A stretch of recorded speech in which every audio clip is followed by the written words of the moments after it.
बड़े शांत लग रहे हो आज तो। चलो कोई नहीं, ठीक है। पीडीएफ एक बार निकाल लीजिए। उससे पहले कुछ बताने वाला हूँ, ये बहुत इंपॉर्टेंट है, ठीक है।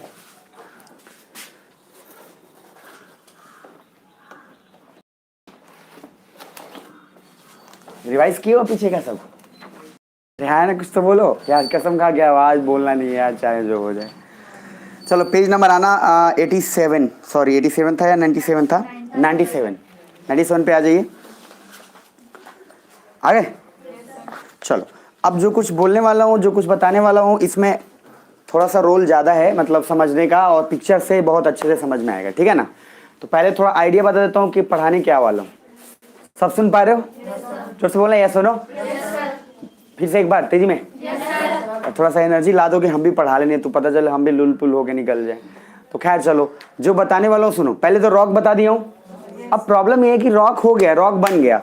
अब रॉक के कारण बहुत सारे स्ट्रक्चर बनेंगे, अलग अलग टाइप का लैंडफॉर्म बनेगा।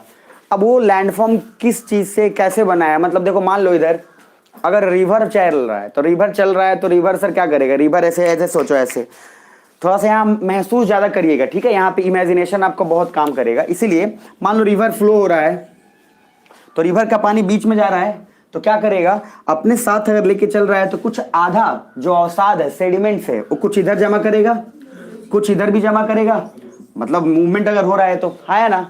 अच्छा, इसके कारण क्या होगा, इधर कुछ जमा करेगा, इधर कुछ जमा करेगा। एक दूसरा पहलू ये भी तो हो सकता है, ये हुआ डिपोजिशन का केस, क्योंकि डिपॉजिट कर रहा है। लेकिन एक दूसरा पहलू, अगर ऐसे से जा रहा है तो कटाव भी तो करेगा, अरे है ना।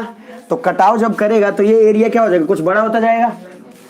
तो सर दो इधर इधर दो कंडीशन है, एक कंडीशन है डिपोजिशन का और दूसरा कंडीशन है इरोजन का, बुझा रहा है। तो एक कटाव भी करेगा, दूसरा क्या करेगा, डिपॉजिट भी करेगा। तो दोनों के कारण फीचर्स अलग अलग बनेगा, सुन पा रहे हो, एक का फीचर्स अलग, दूसरे का फीचर अलग। तो अब हम इसको कैसे समझेंगे, नॉर्मली ध्यान से एक बार समझ लो, फिर यहां से मजे से समझेंगे। तो पहली बात, एक रिवर के चलते मैंने बोला है, ऐसा भी हो तो सकता है कि सर समुद्र के कारण फिर कुछ अलग बनेगा, ऐसा भी हो सकता है सर ग्लेशियर के कारण कुछ अलग बनेगा, है ना। क्योंकि सबका स्पीड, अब ग्लेशियर उतनी तेजी से मूव थोड़ी करेगा जितनी तेजी से पानी और रिवर मूव करेगा, है ना। तो वो जब स्लो मूव करेगा तो आप सोच के देखो क्या फायदा होगा। मैंने आपको थोड़ा सा ब्लॉक माउंटेन से पहले हिंट भी दिया था, मैंने बोला था कोई ऐसा पहाड़ जो बिल्कुल सीधा चला गया, तो उसमें कोई भी मतलब नहीं बना है, कोई भी स्टेप नहीं है कि आप चढ़ पाओ, ऋतिक रोशन भी नहीं चढ़ पाएगा उस पर, सुन पा रहे हैं। और एक ऐसा पहाड़ जो स्लो मूवमेंट होते हो गया है, तो उसमें कुछ बनेगा ना पैर रखने वाला, ताकि क्योंकि स्लो जा रहा है तो थोड़ा, हाँ थोड़ा बनाते जाएगा ताकि क्या है आप उस पर इजिली चढ़ जाए। तो हर किसी का फ्लो अलग होगा। तो मैं सिर्फ 2-3 कंडीशन बताऊंगा और उस 2-3 कंडीशन में आपका पूरा का पूरा क्लियर हो जाएगा। फैक्टर बस दिमाग रखना, कौन कौन सा फैक्टर बोल रहा हूं, बुझा रहा है। और फैक्टर एक बार समझ गए, काम आसान हो जाएगा। तो पहली बात, सब लोग रेडी हो? एक बार जय माता दी बोल दो, नहीं मतलब जोर से बोला यस नो। अब यहां से समझना, क्योंकि यहां से पूरा का पूरा प्रैक्टिकल पार्ट आज यहीं का समझ होगा, पूरा एक चैप्टर ही पूरा खत्म हो जाएगा पूरा। इसीलिए आपका यहाँ पे इमेजिनेशन मुझे पूरा चाहिए। तो पहली बात, 2 बातों से स्टार्ट करते हैं, कुछ फैक्टर से, कुछ बेसिक चीजों से, कि कुछ बेसिक चीज पहले पता हो जाए फिर आगे बढ़ेंगे। तो बेसिक में सबसे पहला बात बता देते हैं। मान लीजिए नदी का फ्लो हो रहा है।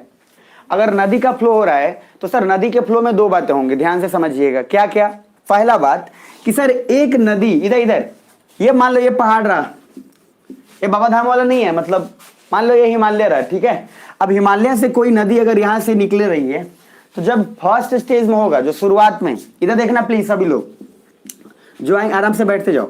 अब ये पॉइंट है, ये बी पॉइंट है, ये सी पॉइंट है, मेरी तरफ देख लेना सब, ये समझ गए तो बस हो गया। मान लो नदी अगर जब अपने यहां से गिर रही है शुरुआत में, यहीं से ओरिजिन हुई है, और ओरिजिन होकर यहीं पे, महसूस करना, रटना मत। तो ओरिजिन होकर अगर यहाँ पे जस्ट आई है, तो यहाँ पे रिवर क्या होगा, सबसे यंग फेज में होगा, मतलब उसकी स्पीड काफी क्या होगी, ज्यादा होगी। और सर इसके सामने जो भी आएगा लगभग बढ़ा के ले जाने की कोशिश करेगा, अरे है ना। तो हम सर लाइफ के फेज को रिवर से कनेक्ट करते हैं। तो एक फेज मान लेते हैं यंग फेज, समझ रहे, अजंग जवान है, नया खून है सर, पलट देगा। अब इधर आइए, दूसरा बी, ये सर ऐसा है कि अब लड़ाई उड़ाई में नहीं मन लगता, अब मैच्योर हो गया, अब समझदार हो गया, तो अब थोड़ा पढ़ने लिखने लगा है, ठीक है, जैसे अब आप लोग होने वाले हैं। और उसके बाद सी पॉइंट है, ये हुआ सर वो ओल्ड एज वाला। कौन सा? मतलब सर वो ही है कि जीभ निकलने वाला है बाहर, और ये मतलब आप लास्ट स्टेज में है लाइफ के, तो यहाँ पे थोड़ा सा इस पे, मतलब कि अब रिवर में जो धार यहाँ पे होगी वो यहाँ पे तो होने वाली नहीं है, अब एक बात जरा बंशो बताओ, अगर सर रिवर यहां से फ्लो करी तो पॉइंट ए पर जितना मैक्सिमम हेवी चीज होगा, बहुत हेवी चीज, तो उसको कुछ देर तक ही, कुछ दूर तक ही लेके जा पाएगी क्योंकि स्पीड सबसे मैक्सिमम है। लेकिन अगर कुछ हेवी चीज ऑलरेडी यहां पड़ा हुआ है तो क्या कर पाएगा रिवर, वहां तक तो आते हैं तो नॉर्मल हो चुका है। तो सर एक बात समझ में आया, सुनो इधर, कि सर यहां तक कौन सा चीज पहुंचेगा, जो पतला पतला छोटा छोटा रॉक मिनरल्स मटेरियल्स होगा। अरे हाँ है ना, स्मॉल पार्टिकल्स, क्योंकि इसमें भी पूरा स्पीड है, स्मॉल पार्टिकल्स को पूरा बहा के लेके चला जाएगा। इसीलिए तो स्मॉल पार्टिकल्स को लेके जब यहां जाएगा रॉक्स और मिनरल्स को, फिर ये टूटेगा, फिर इसका सेडिमेंटेशन होगा, वेदरिंग होगा, इरोजन होगा, और उसके कारण हो के फिर यहाँ पे जो बनेगा वो प्लेन एरिया बन जाएगा। कौन सा एरिया भाई, यही प्लेन एरिया में तो एग्रीकल्चर करेंगे हम लोग। तो सर 3 फेज है रिवर का, पहला है यंग, मैच्योर और क्या है, ओल्ड। यंग नया नया है तो सर ये लगभग मैक्सिमम चीज को धकेलेगा, लेकिन सर भारी पत्थर है इतना, तो कितना भी धक्का देगा तो कुछ दूर तक लेके जाएगा, ऐसा थोड़ी यहां तक लेके पहुंचा देगा, वो कुछ दूर तक लेके जाएगा। लेकिन सर अब जो भारी पत्थर अगर यहाँ पे है उसको तो बहुत हल्का सा रेयरेस्ट धक्का दे पाएगा। सुन पा रहे हो, समझ पा रहे हो। और लास्ट स्टेज तक आते आते सर सिर्फ वही छोटे पार्टिकल्स हमें मिलेंगे। तो मैंने रिवर के 3 फेज बताए हैं, कौन कौन, यंग, मैच्योर और ओल्ड। ये नदी का 3 फेज है। इस तीनों फेज को समझने के लिए आप आराम से समझिएगा कि जहां स्पीड ज्यादा है यंग है, मैच्योर स्पीड ठीक ठाक है, एवरेज है, और ओल्ड आते आते स्पीड हो गया स्लो। अच्छा आपको क्या लगता है इन तीनों के कारण, अब यहां पे कोई भी हिस्सा है, मान लो यहां पे, मान लो एक ऐसे जमीन का भाग है, मतलब पहाड़ी एरिया है, पहाड़ के नीचे वाले स्तर पे, तो यहां पे जो मिट्टी का कटाव होगा वो काफी ज्यादा होगा, अरे है ना, और यहां पे फिर जो होगा वो कम होगा, और यहां पे होगा वो काफी कम होगा।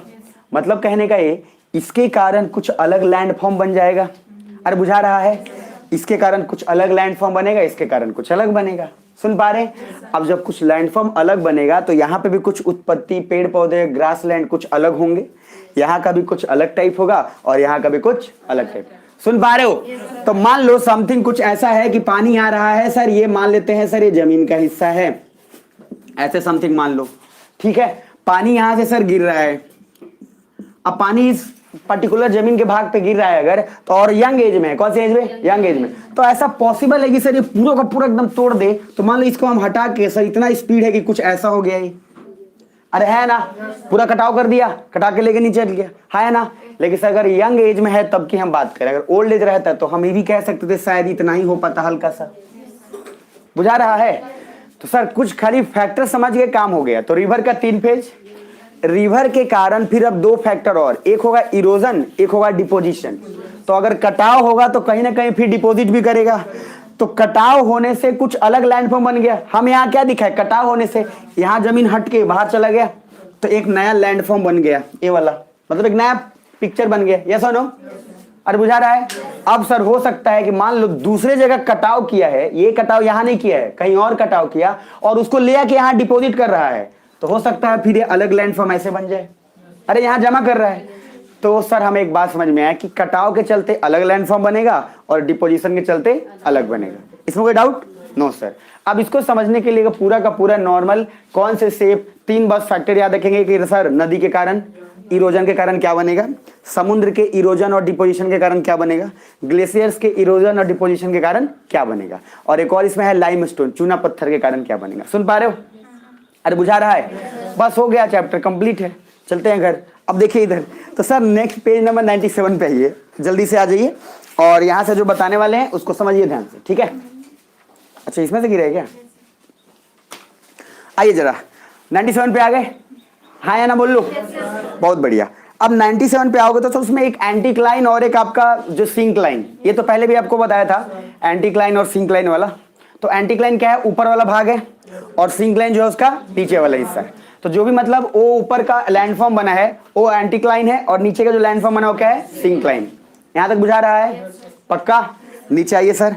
अब उसके बाद है नीचे नॉर्मल इज सिमेट्रिकल। ये सिमेट्रिकल वाला अभी पूरा पिक्चर्स में देखेंगे, अभी जो आपको मैं भेजा हूं ना अभी ग्रुप में, अभी उसका काम आने वाला है। जो इसमें अभी जरूरी पहले है उसको मैं बता देता हूं थ्योरेटिकली, जो प्रैक्टिकली है उस पीडीएफ में जो ग्रुप में भेजा हूं उससे समझ में आएगा। तो पेज नंबर आइएगा सीधा नीचे 98 पे आ गए। 98 पे, तो 98 पे आएंगे तो वहां पे आपको टाइप्स ऑफ फोल्ड मिलेगा, मतलब फोल्ड माउंटेन के अलग अलग टाइप मिलेगा। उसमें कहने का मीनिंग क्या है कि सर देखो, कन्वर्जेंस के कारण फोल्ड माउंटेन बनेगा कि डाइवर्जेंस के कारण, कन्वर्जेंस के कारण।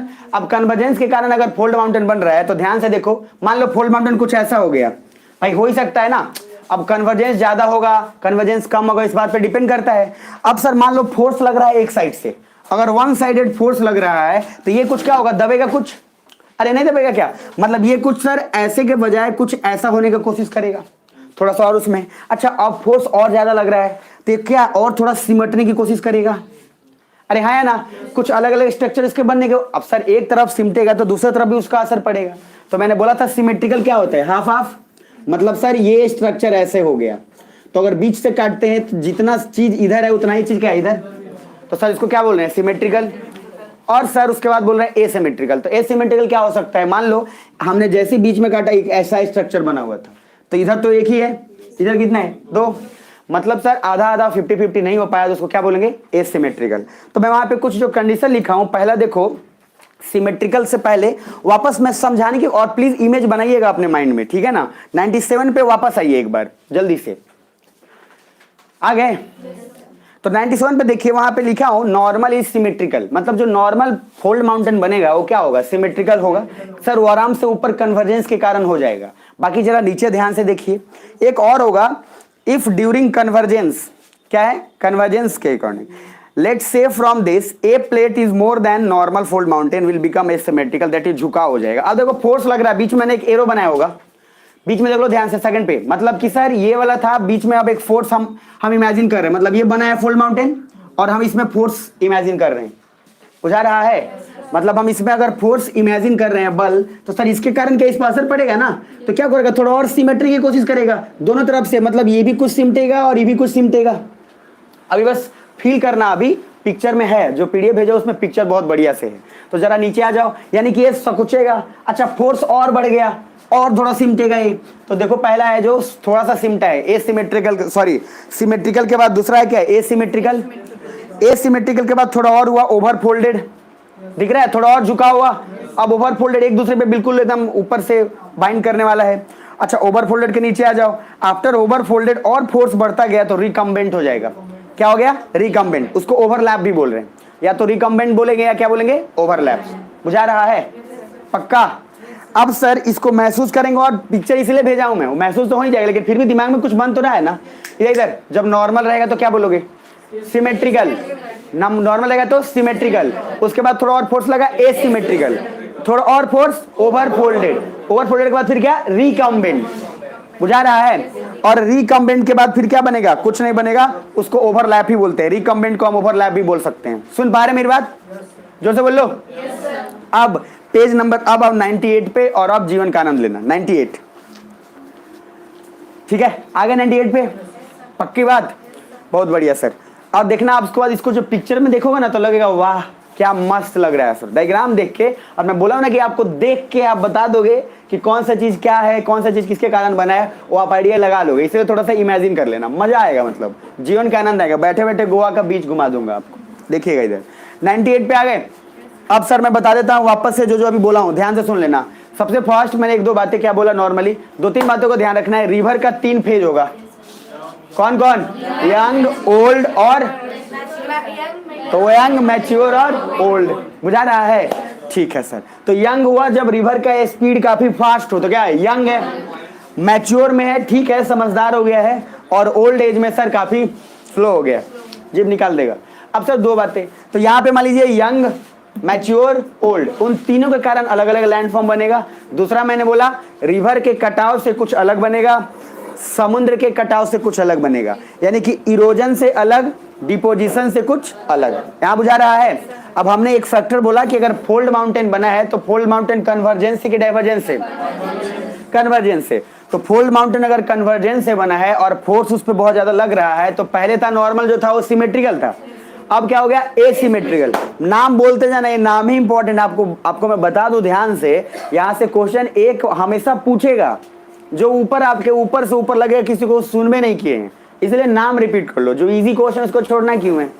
सिमेट्रिकल के बाद क्या, एसिमेट्रिकल, एसिमेट्रिकल के बाद ओवर फोल्डेड, ओवर फोल्डेड के बाद रिकम्बेंट, और रिकम्बेंट को हम ओवरलैप बोल सकते हैं। यहां तक ठीक है।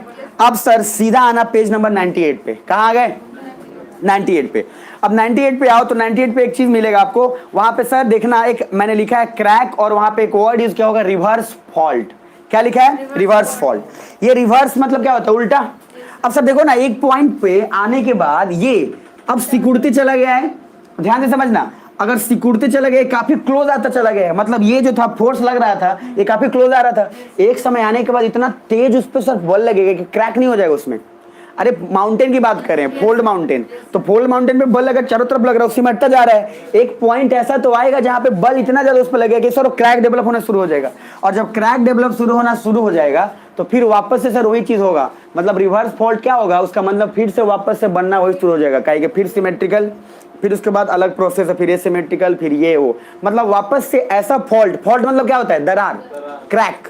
तो फॉल्ट क्या हुआ, क्रैक। अब सर यहाँ पे एक फोर्स टाइम के बाद उसको हम बोलते हैं रिवर्स फॉल्ट। क्यों, क्योंकि उस फॉल्ट के बाद फिर से वही फेज आ जाएगा जो फेज शुरुआत से हम दिए, बुझा रहा है। फिर फोल्ड माउंटेन बनेगा, फिर फोर्स लगेगा, फिर उसके बाद एसिमेट्रिकल, फिर एसिमेट्रिकल के बाद क्या, ओवर फोल्डेड, ओवर फोल्डेड के बाद फिर क्या, रिकम्बेंट।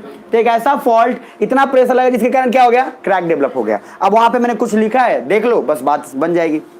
मैंने लिखा है प्रेशर तो लगता जा रहा है, देन क्रैक डेवलप हो जाएगा, रिवर्स फॉल्ट क्रिएटेड। दिख पा रहा है सभी को, after some time crack develop हो जाएगा, दैट इज फॉल्ट क्रिएट हो जाएगा, but this is not the normal fault, because divergence के कारण नॉर्मली फॉल्ट क्रिएट हो जाता है, but here it is excessive pressure. Sir divergence के कारण ज्यादातर आपको दरार, भाई दूर जाएगा तभी ना दरार होगा, कन्वर्जेंस के कारण तो फॉल्ट ही बन रहा है। लेकिन सर ये यूनिक केस क्यों है, क्योंकि एक समय बाद प्रेशर लगने के कारण सर पहली बार कन्वर्जेंस में क्या हो रहा है, दरार बन रहा है। तो इसलिए इसको यहाँ पे इसलिए भी हम क्या बोल रहे हैं, इसको रिवर्स फॉल्ट। रिवर्स फॉल्ट क्यों, क्योंकि ज्यादातर फॉल्ट दरार कहाँ बनेगा, डाइवर्जेंस में। और सर डाइवर्जेंस में बनेगा तो दो ही बात है, वहां पे सर बड़ा मतलब बड़ा सा दरार बनेगा, और सर दूर होते होते बन जाएगा वो। लेकिन यहाँ पे क्या है सर, उतना ज्यादा तो नहीं होगा जितना डाइवर्जेंस में होगा। सुन पा रहे हैं, नीचे आइए। अब सर है उसके बाद क्रिएट हो जाता था, but here it is excessive pressure assumed in convergence which is not normal and this is called the reverse fault. दिख पा रहा है, अब आना नीचे। Reverse fault is created due to convergence and it is due to over thrust. Over thrust क्या है, over thrust मतलब क्या था, प्रेशर, बहुत ज्यादा एक्सेसिव प्रेशर के कारण ही हो गया है। नीचे आइए। Normal fault is created due to divergence. तो नॉर्मल फॉल्ट, नॉर्मल जो दरार है वो किसके कारण क्रिएट होता है, डाइवर्जेंस के कारण। अरे भाई दूर, मैं बोला था ना कि मैं दूर इधर, मेरे को कोई दूर इधर खींच रहा है, कोई इधर खींच रहा है, कहीं ना कहीं से तो फटेंगे ना अपन, तो दरार तो डाइवर्जेंस में ज्यादा क्रिएट होने वाला। नीचे आइए। अब टाइप्स ऑफ फॉल्ट दिख रहा है, उसके पहले मैंने लिखा है कि ट्रांसफॉर्म फॉल्ट, कल ट्रांसफॉर्म बाउंड्री बताया था। अरे ट्रांसफॉर्म बाउंड्री क्या बोला था, ऐसे बुझा रहा है ना, भूल गए। एक क्या, कन्वर्जेंस, कन्वर्जेंस पास आना, डाइवर्जेंस दूर जाना, और एक ये भी तो है जो स्लाइड करेगा। तो सर ट्रांसफॉर्म में भी तो क्रैक डेवलप होने का चांस है, वहां पे भी होगा, लेकिन सर काफी कम होगा। नीचे आइए।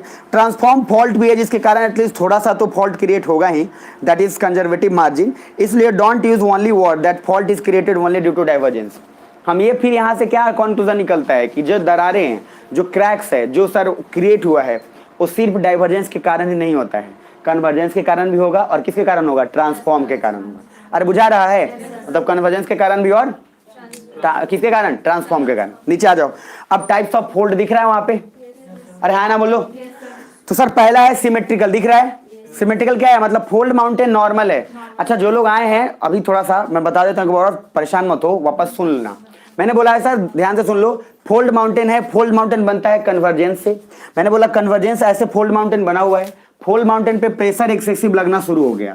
तो पहले नॉर्मल फोल्ड माउंटेन ऐसे था, तो ये सिमेट्रिकल स्टेज में है। सिमेट्रिकल क्यों, इधर भी करोगे उधर करोगे बराबर है, आधा आधा। अब फोर्स ज्यादा लग रहा है, तो फोर्स ज्यादा लगेगा तो ये क्या सिमटेगा, तो सर ये सिमटेगा तो कुछ ऐसा होना सोचेगा, तो एक अलग लैंड फॉर्म बनेगा। अरे है ना। अब सर फिर और फोर्स लग रहा है तो ये और सिमटेगा। तो जो पहला वाला है वो सिमेट्रिकल है, सिमेट्रिकल के बाद दूसरा क्या बना, एसिमेट्रिकल, एसिमेट्रिकल बाद फिर फोर्स लगा है तो क्या बना, ओवर थ्रस्ट, और ओवर थ्रस्ट के बाद और क्या लगा, रिकम्बेंट। रिकम्बेंट को हम ओवरलैप भी बोल रहे हैं, सुन पा रहे हैं। अब आइए वहां देखिए। अब सर ओवरटर्न वहां पे दिखेगा आपको, और उसके बाद ओवरटर्न के बाद रिकम्बेंट, फिर लास्ट में है over thrust. Correct sequence of fold पूछेगा, so above is the correct sequence. पिछली बार यही क्वेश्चन था और यही पूछा गया था कि which is the correct sequence. तो करेक्ट सीक्वेंस में पहला क्या है सर, सबसे पहले सिमेट्रिकल, फिर क्या एसिमेट्रिकल, फिर क्या ओवरटर्न या ओवर फोल्डेड भी उसको बोल रहे हैं, उसके बाद क्या है रिकम्बेंट, और लास्ट में ओवर थ्रस्ट। अरे बुझा रहा है। अब सर ध्यान दे लेना इधर, इसलिए क्योंकि सर ये जो क्वेश्चन है ये ऐसे क्वेश्चन है जहां से आपको एक क्वेश्चन हमेशा पूछेगा, और ये सर नाम सुना हुआ नहीं रहता है, ओवर थ्रस्ट क्या है, ओवर रिकम्बेंट क्या है, ये क्या है, वो क्या है, वहां पे सर छोड़ के ही आना मतलब स्वाभाविक लगता है लोगों को, बट इजी है, ये ज्यादा टफ नहीं है। नीचे आइए, अब आपको एक और वहां पे दिखेगा आइसो, एक नैपी दिखेगा, NAPP दिख रहा है। अब सर ऊपर में उसके पहले देखना क्या लिखा हूं, रिकम्बेंट एंड ओवर थ्रस्ट को नैपी भी कहते हैं, मतलब रिकम्बेंट और ओवर थ्रस्ट को नैपी भी कहेंगे, बुझा रहा है। तो नीचे लिखिए नैपी जो है एक्सट्रीम कंप्रेशन को कहते हैं जहां से रिवर्स फॉल्ट डेवलप शुरू हो गया। तो नैपी का मीनिंग क्या है, जहां से प्रेशर बहुत ज्यादा हो गया और क्रैक डेवलप हो गया, रिवर्स फॉल्ट शुरू हो गया, उसको क्या बोल रहे हैं, नैपी। नीचे आइए, nappy is the final stage of fold mountain. तो नैपी जो है, अब सर इसके बाद क्या होगा, अब जब रिवर्स फॉल्ट लाइन क्रिएट हो गया तो इसके बाद बचा ही क्या, मतलब पूरा दरार तो उसमें उत्पन्न हो ही गया। अरे बुझा रहा है। तो सर नैपी कौन से स्टेज से शुरू हो रहा है बताओ, रिकम्बेंट और कौन, ओवर थ्रस्ट। तो लगभग सर लास्ट स्टेज है किसका, फोल्ड माउंटेन का। मतलब जो माउंटेन है, जो पहाड़ है, उस पर प्रेशर डालते डालते जो सबसे लास्ट में जिस तरीके का पिक्चर बनेगा वो कौन सा पिक्चर होगा, कौन सा, नैपी का होगा। और सर वो दिमाग में आप रखिएगा इस बात को, ये सारे शब्द एज इट इज हिंदी में बड़े परेशान करते हैं। क्यों, क्योंकि हिंदी में दूसरे दो शब्द, जैसे मैंने बोल दिया नैपी, वहां नप लिखेगा, सेम चीज है, इसका हिंदी कोई मीनिंग नहीं है। सिमेट्रिकल है, वैसे ही सिमेट्रिकल लिखेगा, बट वहां पे सर अलग अलग तरीकों से आपको ध्यान में रखना है, प्रोनाउंसिएशन पे ध्यान देना। इसीलिए एग्जाम में यूपीएससी के क्वेश्चंस में हिंदी से क्वेश्चन कम बनता है, इंग्लिश से क्वेश्चन ज्यादा बनेगा। तो जब हिंदी का अगर शब्द समझ में ना आए तो इंग्लिश में ताका झाके कर लेना, बुझा रहा है, क्योंकि मैक्सिमम क्वेश्चन वहीं से कन्वर्ट होगा। अब जरा नीचे आइए, पेज नंबर 98 के नीचे, अरे आ गए, एक वहां पे दिखेगा आइसोक्लाइनल फोल्ड, दिख रहा है। और सर समझ लेना क्लास में ही, नहीं तो दोबारा समझ में नहीं आएगा, मैं बता देता हूं। आइसोक्लाइनल दिख रहा है, आइसोक्लाइनल मतलब है जब दोनों तरफ से इक्वल फोर्स लगेगा देन पैरेलल एंटीक्लाइन मिलेगा and the fold due to it is called isoclinal fold. अगर फोर्स दोनों तरफ से बराबर लग रहा है, फोर्स अगर दोनों तरफ से क्या लग रहा है, बराबर, तो सीधी सी बात है सिमटेगा, दोनों तरफ से सिमटेगा और बराबर ही सिमटेगा। तो क्या होगा, इससे दो चीज होगा, बीच में सर ऐसे नॉर्मली क्या करेगा, ये जो बन रहा है स्ट्रक्चर, ठीक है, और नॉर्मली इधर भी क्या बनेगा, सेम ऐसा ही स्ट्रक्चर बनेगा। तो आइसोक्लाइनल के में देखो, आइसो क्या है, आइसो मतलब क्या होता है, बराबर, इक्वल, जैसे बोले आइसोसेलेस ट्रायंगल, आइसोबार, अरे बोलते नहीं है क्या, अब आइसोबार बोल रहे हो, तो आइसो मतलब क्या है कि सर बराबर, इक्वल, और बार वो प्रेशर का यूनिट है, तो जहां प्रेशर बराबर उसको आइसोबार बोल दिया। यहां बोल रहे आइसोक्लाइनल, जहां पे सर सेम फॉर्म हो, सुन पा रहे, सेम फॉर्म हो, क्लाइन सेम हो उसका, तो उसको क्या बोलेंगे, आइसोक्लाइनल। बुझा रहे, क्या हो गया प्रभास, क्या हो गया, कोई दिक्कत है, नीचे आ जाओ। अब सर आइसोक्लाइनल फोल्ड में नीचे आओ, लाइक दिस, मैंने लिखा आइसोक्लाइनल फोल्ड में, वहां पे एक डायग्राम बनाया हुआ होगा, ये सारा डायग्राम आपको अभी दिखने को मिलेगा। Difference between symmetrical and isoclinal are. तो पहली बात सर सिमेट्रिकल और आइसोक्लाइनल में क्या डिफरेंस है, तो पहला क्वेश्चन कि सर एक तो हाइट का डिफरेंस है, तो फर्स्ट इसमें लिखा होगा slope difference, height difference and compression force difference. पहली बात सर फोर्स ज्यादा लग रहा है, फोर्स कम लग, इस बात पर डिपेंड करे। यहाँ पे तो पहली बात क्या, इक्वल फोर्स लग रहा है, वहां पे इक्वल फोर्स लग नहीं रहा था, पहली बात, अरे है ना।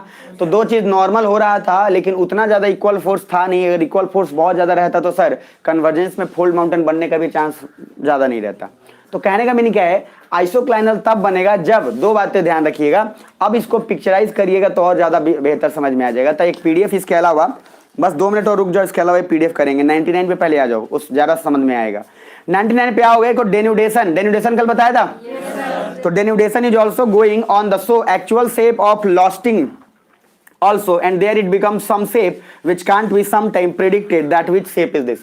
सिंपल सी बात है, कभी कभी सर ऐसा कुछ शेप बन जाता है कि आप पता ही नहीं कर पाओगे इसका कोई नाम दे। अब जैसे देखो अर्थ का शेप क्या है, जिवाइड। अब अर्थ का शेप बोला था जिवाइड, तो सर इसके पहले तक तो जिवाइड शब्द कभी आया ही नहीं था, हम तो सिर्फ एक ही जानते थे, ट्रायंगल, स्क्वायर, क्यूब, यही सब जानते थे। लेकिन जब नया एक ऐसा स्ट्रक्चर है जिसमें देखे कि भाई इक्वेटोरियल डायमीटर कुछ अलग है, पोलर डायमीटर कुछ अलग है, तो सर हमको नया नाम रखना पड़ा। तो क्या नाम रखे, जिवाइड। तो सिंपल कुछ ऐसे भी शेप होते हैं पता ही नहीं चलता है कि भाई ये क्या है। अरे बुझा रहा है। अब जरा नीचे ये ध्यान से देखिए। अब सर वहां पे देखिए एक ब्लॉक माउंटेन दिख रहा है, दिख रहा है ब्लॉक माउंटेन। और ब्लॉक माउंटेन कन्वर्जेंस के कारण क्रिएट होता है कि डाइवर्जेंस के कारण, डाइवर्जेंस के कारण। अब सर डाइवर्जेंस के कारण वहां पे देखो, वहीं पे मैंने कोशिश किया है कि आपको थोड़ा बताएं, बाकी आपको डायग्राम में मिल जाएगा। तो पहला है normally due to divergence, page number 99, block mountain. अब डाइवर्जेंस के कारण होता है, लेकिन सर यहाँ पे एक चीज लिखा है, वहां पे देख लो, एक वर्ड है हॉस्ट और एक है ग्रैबन। दिख रहा है एक वर्ड, अरे डायग्राम में दिख रहा होगा, एक हॉर्स और दूसरा दिख रहा है ग्रैबन। हॉर्स जो है वो उठा हुआ भाग है, मतलब माउंटेन जो बना है एक ऐसे बना और एक ऐसे बना, अरे बुझा रहा है? तो एक पार्ट जब क्या ऊपर की तरफ लेके गया तब, और एक पार्ट जब नीचे धस गया तब। तो जो ऐसे हुआ तो जो निचला वाला हिस्सा है वो उसको बोल रहे हैं क्या, उसमें देखो नाम बताओ, निचला वाला हिस्सा ग्रैबेन, और ऊपर वाला जो हिस्सा उसको क्या बोले, हॉस्ट। तो ऊपर वाला हॉस्ट है और नीचे वाला क्या है, ग्रैबेन। अब इसको और डायग्राम से और समझेंगे। अब उसके बाद नीचे आते जाओ, बस हम शब्द का एक बार दिमाग में डाल दे रहे हैं ताकि डायग्राम जब समझाए तो इजीली समझ में आते जाए। नीचे आओ, वोल्केनिक माउंटेन दिख रहा है? अरे वैसा पहाड़ जो वोल्केनो से बना है, ज्वालामुखी निकला उससे बन गया। अब सीधा ज्वालामुखी निकलेगा तो सर लेयर बाय लेयर ठंडा होगा, और एसिडिक लावा क्या बोला था, स्लो। तो एसिडिक लावा पे जमा होते जाएगा। अब वो लेयर बन गया ऐसे और ठंडा हो गया तो हार्ड हो गया ना सर वो। तो उससे जो लावा से जो माउंटेन बना उसको क्या बोले, वोल्केनिक माउंटेन। जो ज्वालामुखी से बना हो ज्वालामुखी पहाड़, बात खत्म। नीचे आइए। अब उसका रेसिडुअल माउंटेन, कौन सा माउंटेन? रेसिडुअल मतलब तो अवशेष, बुझा रहा है? अच्छा देखो, रेसिडुअल माउंटेन कैसा भी हो सकता है। मान लो पहाड़ है, अब उस पर नदी सर ऊपर तक जा रहा, फिर आ रहा है, कटाव होता जा रहा है। तो कटाव होते होते मान लो आधा आधा गायब हो गया है, अब कुछ बचा हुआ है। तो जो बचा हुआ है वो क्या है, रेसिडुअल माउंटेन। तो सर इधर इधर ऐसा जरूरी तो नहीं है कि रेसिडुअल माउंटेन पहले ही से उतना कटाव रखा था। सर रेसिडुअल माउंटेन तो पहले क्या था, यंग माउंटेन था, पहले रियल माउंटेन था। अब उसमें धीरे धीरे सेडिमेंट, कटाव, वेदरिंग, सनलाइट, इन सबसे कटाव होते होते तब जाके वो क्या बन गया है, रेसिडुअल। अरे भाई आप आदमी थे, अब आप गधा बच गए हैं, मतलब समझिएगा ध्यान से। तो आप आदमी थे, गधा बच गया, मतलब दिमाग के टर्म्स में बोल रहे हैं। क्यों? क्योंकि सर पहले तो आप आदमी थे, दिमाग था, अब आपने क्या किया, गलत लत पकड़ लिया, तो आप क्या होगा, आदमी से क्या हो गए, गधा हो गए। तो बेसिकली कहने का मीनिंग पहले तो आदमी था ना। अब वो पहाड़ जो पहले पहाड़ी था सर, उस पहाड़ को हम ब्लॉक माउंटेन बोल सकते थे कि नहीं? अरे ब्लॉक माउंटेन हो सकता था, फोल्ड माउंटेन भी रहा होगा, लेकिन अब सेडिमेंटेशन और बार बार कटाव के चलते क्या बच गया, रेसिडुअल माउंटेन। बुझा रहा है? यही क्वेश्चन पूछा था, देख लो अरावली से रिलेटेड। नीचे रिमेनिंग पार्ट, सीधा सा बात है। तो पहला है example, Aravalli is residual mountain. तो अरावली जो है वो कौन सा माउंटेन है, रेसिडुअल माउंटेन। नीचे आइए। रेसिडुअल भी कभी block mountain like Vindhyachal, Satpura या ये सब रहा होगा, but today it is residual because every mountain is going under denudation. भाई हर चीज का हास्य तो होता ही है ना। आप सर रिवर का भी है तो एक एज क्या था, यंग, मैच्योर, और एक क्या, ओल्ड। अब अभी आप लोग सर जो है जिस एज में है यंग, आप लोग का जीवन ऐसा ही चलेगा, लेकिन सर 45 के बाद पता चलेगा जब घुटना में दर्द होगा और सर आप ऑर्थोरिस्ट को घूमेंगे, समझ में? फिर आप जावेद अख्तर का लेंगे दवा, तो डॉक्टर ऑर्थो लेंगे। कहने का मीनिंग क्या है सर, जो फेज आपका है कंटिन्यूअस वो फेज तो रहेगा नहीं, हर चीज का लास्ट खत्म होगा ही होगा। तो बेसिकली सर रेसिडुअल भी एक वही फेज है जहां पे क्यों हो रहा है ये, डेन्यूडेशन के चलते। अरे हर दिन उस पे सनलाइट पड़ रहा है, पानी पड़ी रहा है, बारिश हो रहा है, एयर का मॉइस्चर, कुछ ना कुछ तो उसमें कटाव होता ही जा रहा है। तो सर ऐसा तो कभी होगा नहीं कि जो माउंटेन कभी ब्लॉक था वो जीवन भर ब्लॉक ही माउंटेन रह गया, जो कभी फोल्ड था वो कभी फोल्ड ही रह गया, ऐसा तो पॉसिबल नहीं है। नीचे आइए। अब सर मैंने लिखा है टाइम फ्रेम के अकॉर्डिंग अभी जो बचे हैं रेसिडुअल माउंटेन है वो भी धीरे धीरे डेन्यूड हो रहा है। तो सीधी सी बात है कि पहले जो माउंटेन था उसकी इज्जत कर रहे थे, अब वो सर टाइम फ्रेम बढ़ता चला गया, उसमें कटाव होता चलेगा और कटाव होने से अब जाके बचा है। बुझा रहा है? तो अभी के कॉन्टेक्स्ट में हम कह सकते हैं कि अरावली रेसिडुअल माउंटेन है, लेकिन पहले तो सर वो ब्लॉके माउंटेन ना था जी। अरे बुझा रहा है? अभी सर उसकी स्थिति खराब हो गई है। सुन पा रहे हैं? अब नीतीश कुमार पहले से चीफ मिनिस्टर थे, आज भी चीफ मिनिस्टर, कोई दिक्कत नहीं है। लेकिन कुछ ऐसे भी लोग तो थे जो पहले मंत्री थे अब मंत्री नहीं रहे। अरे हाँ है ना? तो आज के कॉन्टेक्स्ट में वो मंत्री नहीं तो उनको बोल सकते हैं रेसिडुअल हैं, अवशेष हैं, बचे हुए। बुझा रहा है? लेकिन सर कभी ना कभी तो मंत्री था ही ना। तो बेसिकली दिमाग में रेसिडुअल का 3 माउंटेन मैंने बताया। पहला बताया आपको आइसोक्लाइनर फोल्ड, आइसोक्लाइनर के बाद बताया ब्लॉक माउंटेन, ब्लॉक माउंटेन के बाद क्या, वोल्केनिक माउंटेन, और वोल्केनिक के बाद रेसिडुअल माउंटेन। बुझा रहा है? अब मुझे एक बात बताओ, वोल्केनिक माउंटेन भी क्या रेसिडुअल माउंटेन हो सकता है कि नहीं? क्या नहीं होगा? हर माउंटेन डेन्यूडेशन से जाएगा, हर चीज का मैंने बोला हाथ से होगा। आज जो है हर चीज उसमें कटाव होगा और कटाव होने के बाद बचेगा वही सर काम करेगा। बुझा रहा है? अब सर पेज नंबर वहां पे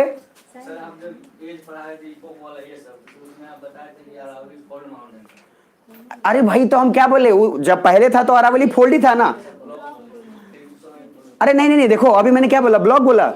अरे अरावली फोल्डी माउंटेन, अभी मैं समझाने के लिए आपको एग्जांपल दिया कि वो भी कभी ब्लॉक या फोल्ड कुछ रहा होगा, मेरा ये कॉन्टेक्स्ट था, ठीक है। अब सर 2 बात ध्यान रखो, जो भी कोई माउंटेन रहा होगा जो आज रेसिडुअल है वो कभी ना कभी तो या तो कुछ फोल्ड या ब्लॉक या वोल्केनिक माउंटेन रहा ही होगा। आज उसमें कटा होकर क्या बच रहा है, रेसिडुअल माउंटेन। कॉन्टेक्स्ट ये था, कॉन्टेक्स्ट ये नहीं था कि एग्जैक्ट वो वोल्केनो फोल्ड है, ठीक है। नीचे आइए। अब सर वहां पे एक चीज दिखेगा आपको, पहाड़। एक दिख रहा होगा ग्रेटर देन 800, नहीं, हाँ 800 मीटर दिख रहा है, और एक दिख रहा होगा सर बिटवीन 300 एंड 800 मीटर, और एक लास्ट में दिख रहा होगा लेस देन 300 मीटर। ये क्या है? वही पहाड़ का एरिया है सर। देखो अब कोई भी, वही मैंने बोला था जमीन ऊपर से आ रहा है, कहाँ पहाड़ से आ रहा है, ओ सर ग्रेटर देन अगर 800 मीटर उसकी सर आपकी हाइट अकॉर्डिंग है, तो कौन सा है? पहाड़ी एरिया। अच्छा उसके बाद माउंटेन के बाद देखो फिर क्या बनेगा? प्लेट्यू। प्लेट्यू क्या था सर? उसके बाद चट्टान, मतलब आप क्या फ्लैट थोड़ा होना शुरू हो गया। मतलब इधर देखो ना, कब पहाड़ पर से पानी गिर रहा है यंग एज में, और यहाँ पे भी सर छोटा मोटा पहाड़ तो होगा ही भाई, पहाड़ के नीचे भी तो पहाड़, एक ही पहाड़ थोड़ी ना है। उस पहाड़ को इसने क्या किया, जब उस पर पानी गिरना शुरू किया, उसमें कटाव होगा, धीरे धीरे प्लेट्यू की तरह निर्माण होगा। और इधर मैंने क्या बोला, क्वेश्चन पूछा था ये कि प्लेट्यू का निर्माण यहाँ का है नहीं हुआ, ओल्ड एज में। अरे भाई कैसे होगा? यहाँ स्पीड उतना हाई है नहीं है, आप देखो ना स्पीड सारा इसका यहीं पे है, तो यहाँ पे जो भी पत्थर उतर बड़ा उसको तोड़ के पठार बना देगा। यहाँ तक तो जाते जाते उलुल पुल हो जा रहा है, तो वहां पे क्या उसको तोड़ के बताएगा? तो यहाँ पे आते थे तो प्लेन एरिया बन जाएगा ना। अरे बुझा रहा है? तो सर कोई भी चीज जो यहाँ पे है, नॉर्मली दिमाग में क्या रखना है सर? 800 मीटर से ज्यादा है माउंटेन एरिया, उससे कम 300 मीटर तक ये कौन सा एरिया है? कौन सा? प्लेट्यू एरिया, पठार। और सर लास्ट में जाते थे क्या बन गया? Plain area. और प्लेन एरिया वही जहाँ मिट्टी उट्टी और सब कुछ जहाँ हम रह रहे हैं। और सर इधर महसूस करके देखो ना, अभी मैप देखे हो तो सर ऐसे समझ लो, ये रहा हिमालय ऐसे मान लीजिए, नेपाल ऐसा स्लोप आ रहा है, ठीक है। आगे बताऊंगा कि हिमालय ना ऐसे जाके यूं निकला है, मैं एक बार बताया भी था आप लोग को, ठीक है, इंडियन ज्योग्राफी में उतना बताया था। तो सर ये मान लो यहाँ से नदी निकला, अब इस फेज पे उसका स्पीड सबसे मैक्सिमम है, और स्पीड अगर मैक्सिमम है तो यहाँ पे क्या कर रहा है? जितना भी होगा तोड़ने की कोशिश करेगा, और सर कितना भी भारी हो उसको थोड़ा दूर तक तो पहुंचा ही देगा। अब पहुंचा देगा तो इसको क्या किया, मतलब ऐसे कर दिया, पसार दिया। कुछ ऐसा समझ लो, गेहूं है, गेहूं धोते हैं ना, अरे धोते हैं भाई, गेहूं धोते हैं। अब गेहूं धोते हैं तो धो के उसको छत पे ले गए, तो गेहूं पर जाते हैं तो छत वाले उठा कर फेंक देते हैं, तो टीला बन गया। उसके बाद अब क्या करिएगा? हाथ से नहीं तो मुंह से नहीं तो लात से पसारिएगा। अरे मतलब जैसे भी उसको पसारिएगा ना सर। तो अब क्या हुआ, जब आपने रखा था स्पीड ज्यादा था, एज इट इज था, अब आपने पसारना शुरू किया तो प्लेट्यू बनने लगा। अब आपने और नहीं सर और सुखाना है, तो मम्मी बात बोलेगी एक बार और जाके पसार के आओ, तो आप सर और दूर तक पसार के आओगे तो प्लेन एरिया बन गया। अरे बुझा रहा है? तो जो सर रखे थे वो माउंटेन, जो सर और थोड़ा सा पसारे वो प्लेट्यू, और जो पूरा पसार दिए तो क्या बन गया? बात खत्म। अब सर इसको कितना भी दिमाग में रखिएगा, पिक्चर देख लीजिएगा, कुछ होगा नहीं, दिमाग में एक बार बन गया काम बन जाएगा। नीचे आइए, तो सर ये याद रखिएगा। अब प्लेट्यू को पढ़ेंगे हम लोग, प्लेट्यू का टाइप है, तो एक है प्लेट्यू है उसमें इंटरमॉन्टेन प्लेट्यू। कौन सा प्लेट्यू? बस शब्द पे गेम खेलो, बस शब्द पे, कोई रट नोटने की जरूरत नहीं है। इंटरमॉन्टेन है, मॉन्टेन मतलब होता है माउंटेन, और इंटर मतलब होता है बीच में। जब दो पहाड़ के बीच में जो प्लेट्यू होगा उसको बोलेंगे इंटरमॉन्टेन प्लेट्यू। मतलब इधर देख लो, एक पहाड़ यहाँ, बाहुबली वाला सोचना, बाहुबली वाले फिल्म का, एक पहाड़ यहाँ, एक पहाड़ यहाँ, और बीच में सर पठार है, इसको क्या बोलेंगे? इंटरमॉन्टेन प्लेट्यू। सर देखिएगा ना पिक्चर, मजा आएगा, अभी दिखाऊंगा। अभी इधर इंटरमॉन्टेन, इंटर मतलब क्या? बीच में, किसके बीच में? पहाड़। मॉन्टेन है, मॉन्टेन मतलब पहाड़, इंटर मतलब बीच में, दो पहाड़ के बीच में जो प्लेट्यू होगा, जो पठार, उसको क्या बोलेंगे? क्या बोलेंगे? बोल लो, इंटरमॉन्टेन। सर नाम बोलते जाना, मैं बता दे रहा हूँ, क्वेश्चन बनेगा यहाँ से। नीचे आओ, दूसरा है पिडमॉन्ट प्लेट्यू। क्या है? पिडमॉन्ट। पेज नंबर आना 100 पे आ गए? अच्छा पानी, पिडमॉन्ट पे आ जाओ, और पिडमॉन्ट पे देखो क्या डेफिनेशन लिखा हुआ, बताओ एक बार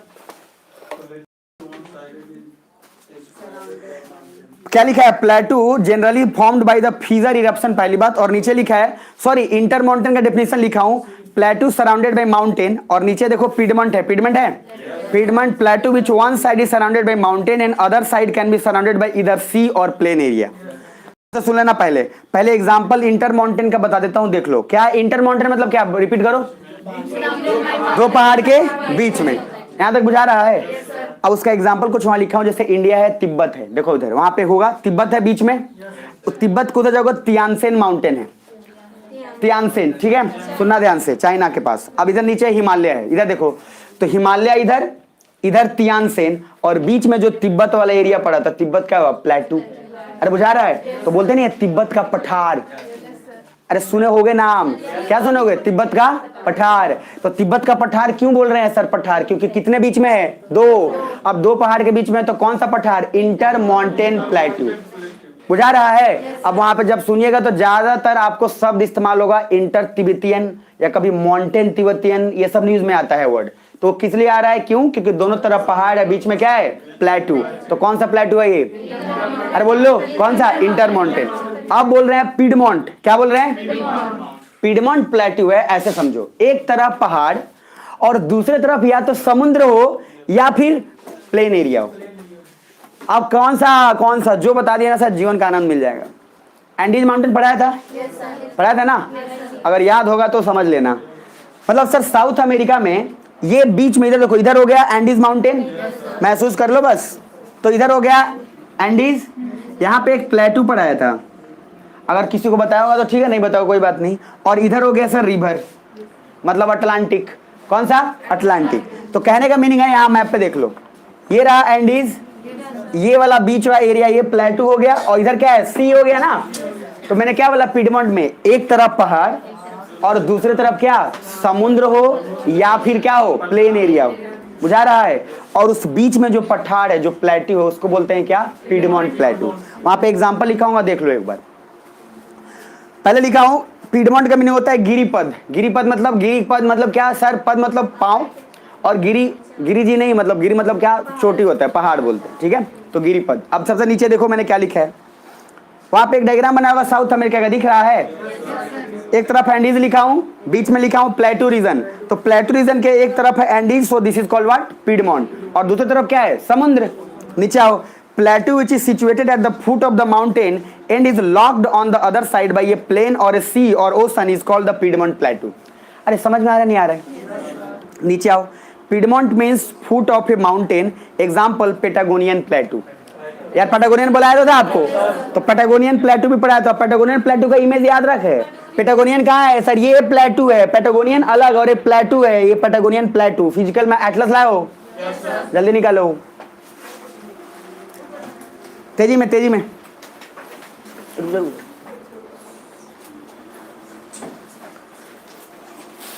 पैटागोनियन प्लेटू, जल्दी जल्दी।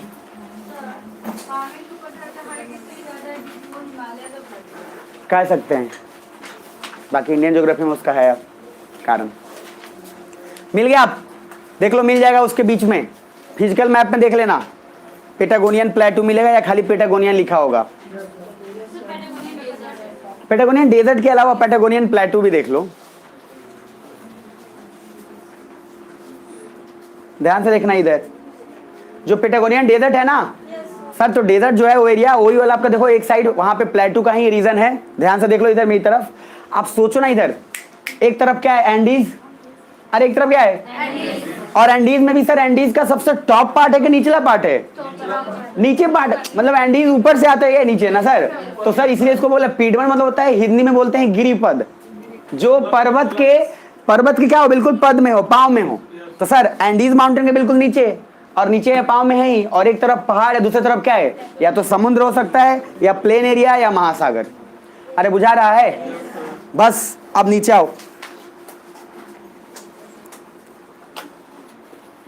और नेक्स्ट एक और लास्ट देख लो। अभी एटलस ऊपरी रहना, ऊपरी रखना, पेज नंबर 101 आ गए, आ जाओ सर, आ जाओ। 101 पे जो बताने वाला हूं उसको ध्यान से समझ लेना, और उसके बाद फिर जीवन का आनंद आपको मिलेगा। उसमें मैंने बोला था आपको, कल थोड़ा सा आइडिया दिया था फोर्स के बारे में। तो इंडोजेनिक है, एक्सोजेनिक है। सर सिंपल से बात, इधर देख लो मेरी तरफ, अगर मान लो सन के लाइट से किसी चीज में क्रैक डेवलप हो रहा है, तो ये बाहरी फोर्स है कि इंटरनल फोर्स है, तो इसको बोलेंगे एक्सोजेनिक। और इंटरनल का मीनिंग है जो अर्थ के अंदर से फोर्स आ रहा है, उसको क्या बोलेंगे, इंडोजेनिक। अब अर्थ के अंदर से बहुत सारे फोर्स आ सकते हैं। अब अर्थक्वेक है, अरे बुझा रहा है, तो अर्थक्वेक एक सडन फोर्स है। सर वो क्या, ऐसा थोड़ी ना अर्थक्वेक आने से पहले बोले थे आ रहे हैं, हटा लेना बर्तन उर्तन। तो सर अर्थक्वेक क्या है, सडन फोर्स। तो सर सडन फोर्स है, लेकिन आ तो रहा है अर्थ के नीचे से ही ना, अरे हाँ है ना। तो सर जो अंदर, अर्थ के अंदर से जो फोर्स आ रहा है, उसके कारण जो चेंजेस हो, उसको बोलेंगे इंडोजेनिक। और जो बाहर सनलाइट, एयर, वाटर, उनसे जो हो रहा है, उसको क्या बोलेंगे, एक्सोजेनिक। बुझा रहा है।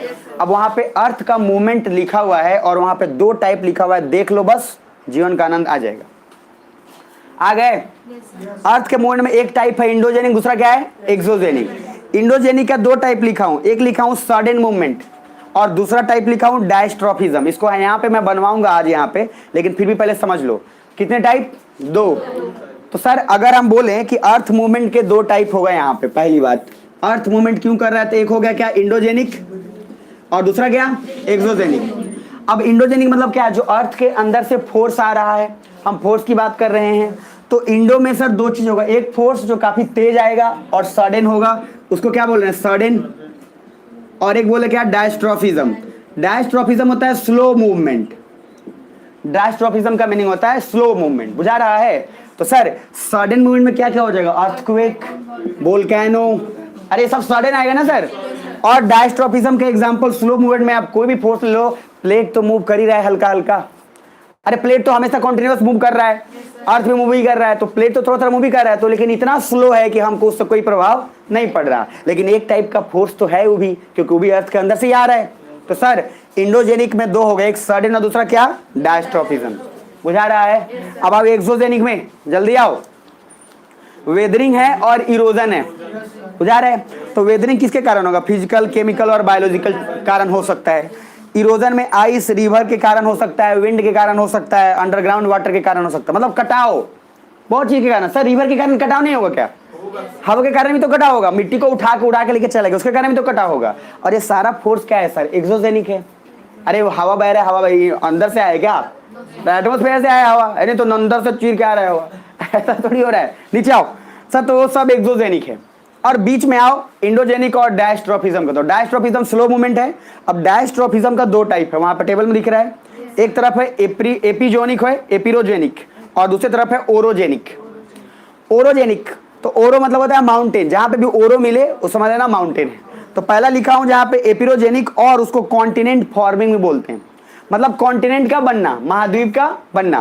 पहला एग्जांपल है, समझ जाओगे, अपवार्ड है, दूसरा है डाउनवार्ड। भाई अपवार्ड और क्या डाउनवार्ड, जो अर्थ का मूवमेंट है अपवार्ड और डाउनवार्ड लग रहा है, तो सर ये आपको समझो एपिरोजेनिक। और इधर आओ ओरोजेनिक में, ओरोजेनिक में है सर टेंशन और कंप्रेशन, मतलब डाइवर्जेंस और क्या कन्वर्जेंस। अरे बुझा रहा है। तो सर जब ओरोजेनिक हो तो सर इधर इधर क्यों बोला हूं ओरो, ओरो मतलब क्या पहाड़, कन्वर्जेंस के कारण फोल्ड माउंटेन बनेगा, डाइवर्जेंस के कारण ब्लॉक माउंटेन बनेगा, इसलिए नाम है क्या ओरोजेनिक।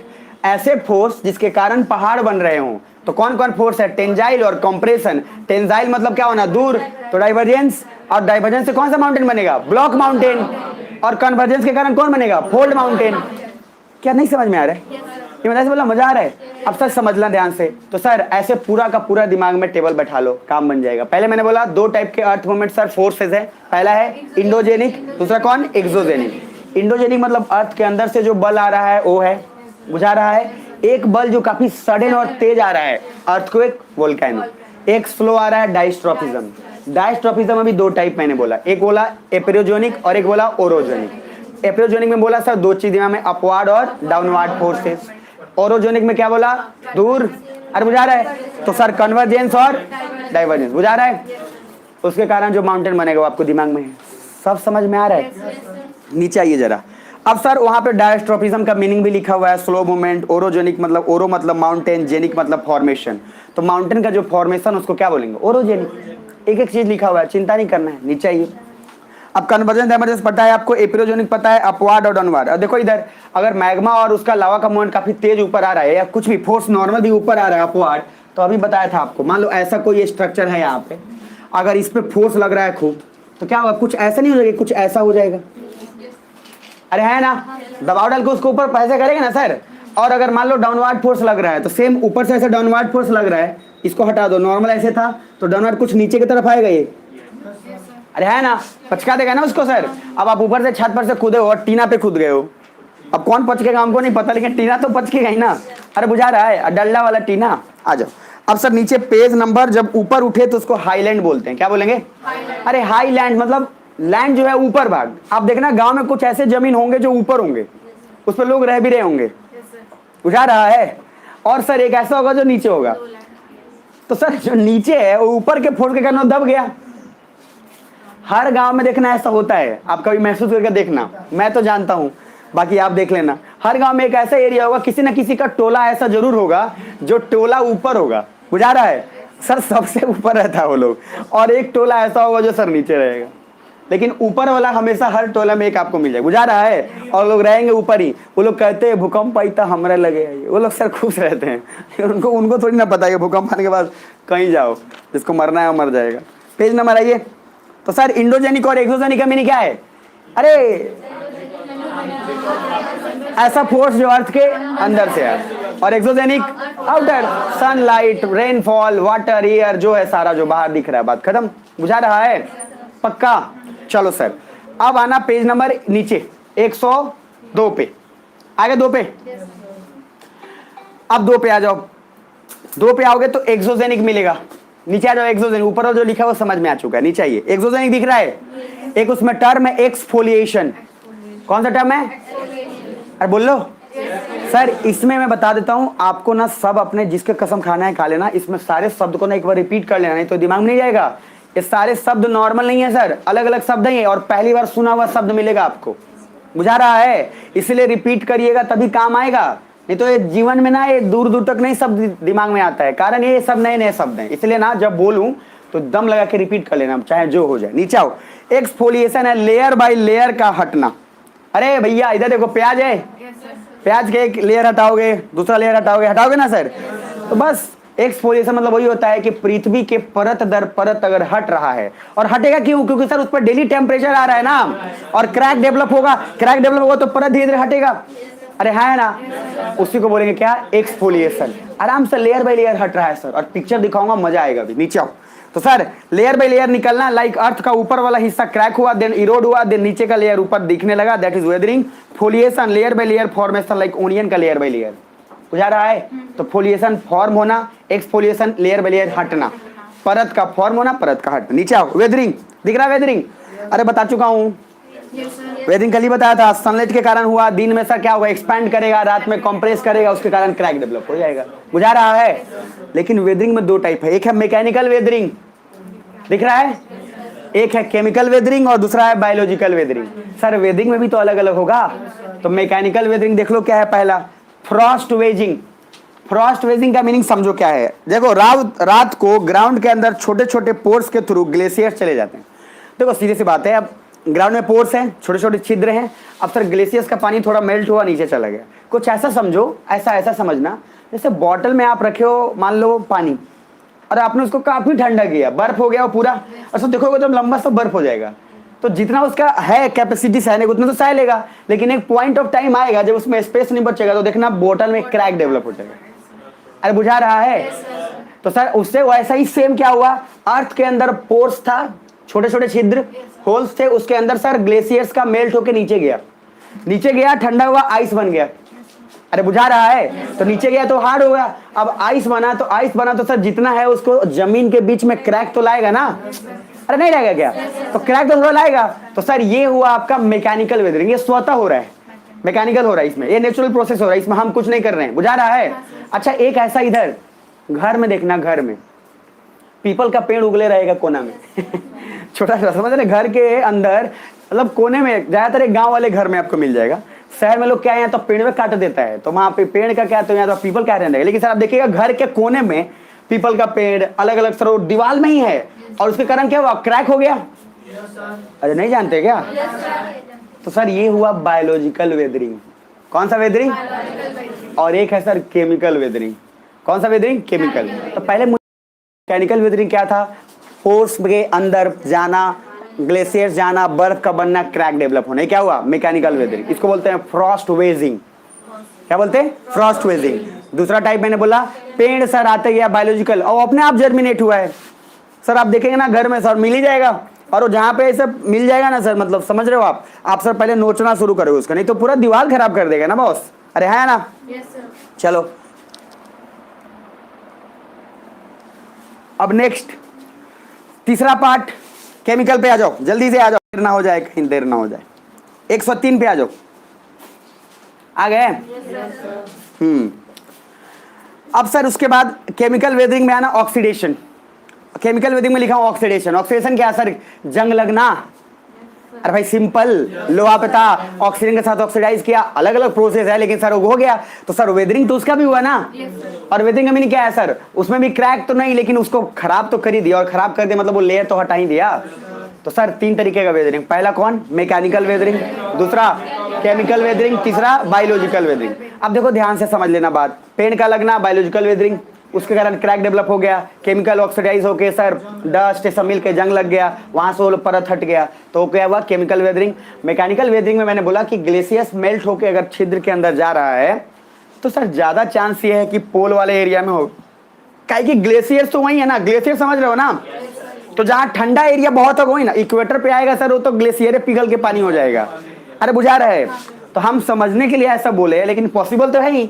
और सर ऐसे जो ठंडे प्रदेश है वहां पे क्रैक आपको मिल जाएंगे, क्योंकि बर्फ ही बर्फ जमीन के अंदर चला गया और तो उसके बाद क्या हुआ, धीरे धीरे रहा, अब वो क्या हुआ, एक्सपैंड करेगा और क्रैक डेवलप कर देगा। बुझा रहा है, तीनों वेदरिंग क्लियर है। नीचे आना सर, बायोलॉजिकल वेदरिंग में कुछ और भी लिखा हूं, देख लो उसको, बस देख लो एक बार, देख लिए। प्लांट रूट्स रॉक में से निकल जाता है, लाइक घर में जैसे पीपल का पेड़ टाइप निकल जाएगा। बुझा रहा है, हाँ सर लिखा हुआ है नोट्स में ताकि आपके दिमाग में पिक्चर बन जाए। इसका फायदा क्या है मुझे बताओ, इसका लिखने का फायदा क्या है, आपके दिमाग में पिक्चर एकदम खट से बनेगा, बुझा रहा है, और फट से दिमाग में आ जाएगा। नीचे आइए, lichen algae and decaying plants, काई लगना रॉक में, like this both causes cracks और weathering slow but it is causing the cracks and eroded.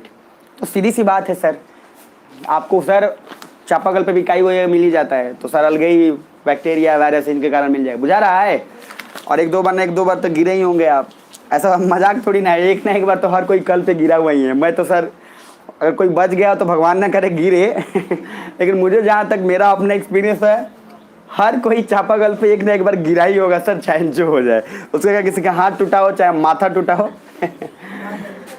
दांत भी, हाँ दांत भी टूट जाता है, एक आधा दांत टूट गया, हाँ आधा दांत टूट गया सर, आधा बिल है नीचे आइए, पेज नंबर 104 पे आ गए। अरे आ गए सर, अभी जो चल रहा है 4, अभी तक जो पढ़ाया हूँ सुन लो एक बार, क्योंकि इसके बाद अब आपका काम शुरू है और एक ही मिनट में पूरा चैप्टर खत्म हो जाएगा। तो पहले समझ लो, क्योंकि दिमाग में पिक्चर बन गया, काम आसान हो जाएगा। पानी चाहिए दे दीजिए। अभी तक समझिए ध्यान से, सबसे कमाल का बात बताता हूँ। अब कमाल का बात ये है, 2 चीज दिमाग में रखिएगा। अगर मान के चलो, इधर देख लो, मान लो कि सर अगर नदी बह रहा है, ठीक है, नदी बह रहा है तो उसे इरोड करके तो अपने साथ नहीं जा रहा है, 2 काम तो हमेशा नदी करेगी, एक कटाओ, दूसरा सर जमाओ। अरे है ना। अब सर एक रिक्वेस्ट है आपसे, यहाँ से जो मैं बताने वाला हूँ उसको एज इट इज फिर दिमाग में चिपकाते जाइएगा, पिक्चर देखिएगा तो कहिएगा हाँ ये, तो ये जो फायदा वाला काम है ये इसलिए पहले समझा ले रहा हूँ, नहीं तो इसको बहुत लोग सर समझा नहीं पाते हैं डिजिटल बोर्ड पे भी। नीचे आइए, एक शब्द होगा 104 पे, कोरी। अरे कोढ़ी नहीं है भैया, कोरी है ये तो कुछ अलग ही दुनिया में चले गए अपना। पहले समझो, जो पढ़ाया हूँ अभी तक वो समझ लो। बेसिक लैंड फॉर्म बताया आपको, बेसिक लैंड फॉर्म बताया सर, एक पहला सिमेट्रिकल, अरे सिमेट्रिकल के बाद बोलो एसिमेट्रिकल, उसके बाद ओवरटर्न के बाद रिकम्बेंट के बाद ओवरथ्रस्ट। बुझा रहा है, वो दिमाग में रखना, फोल्ड माउंटेन का प्रेशर के कारण होता चला गया।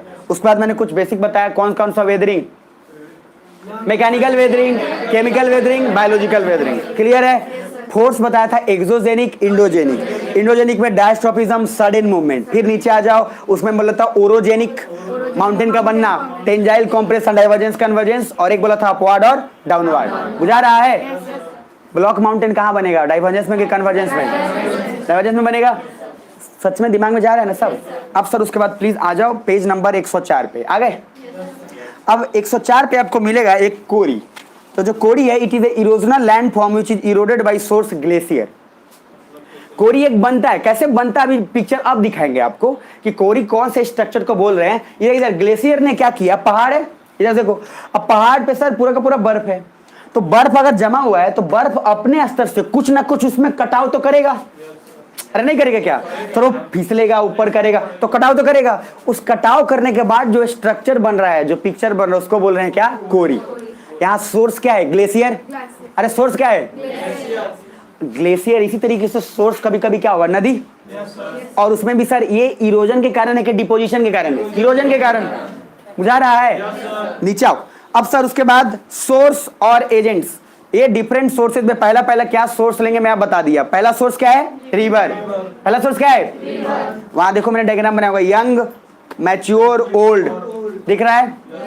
यंग एज में सर जो बनेगा और मैच्योर एज में जो होगा और ओल्ड एज में जो होगा, ओल्ड एज में बनेगा डेल्टा, ओल्ड एज में क्या बनेगा?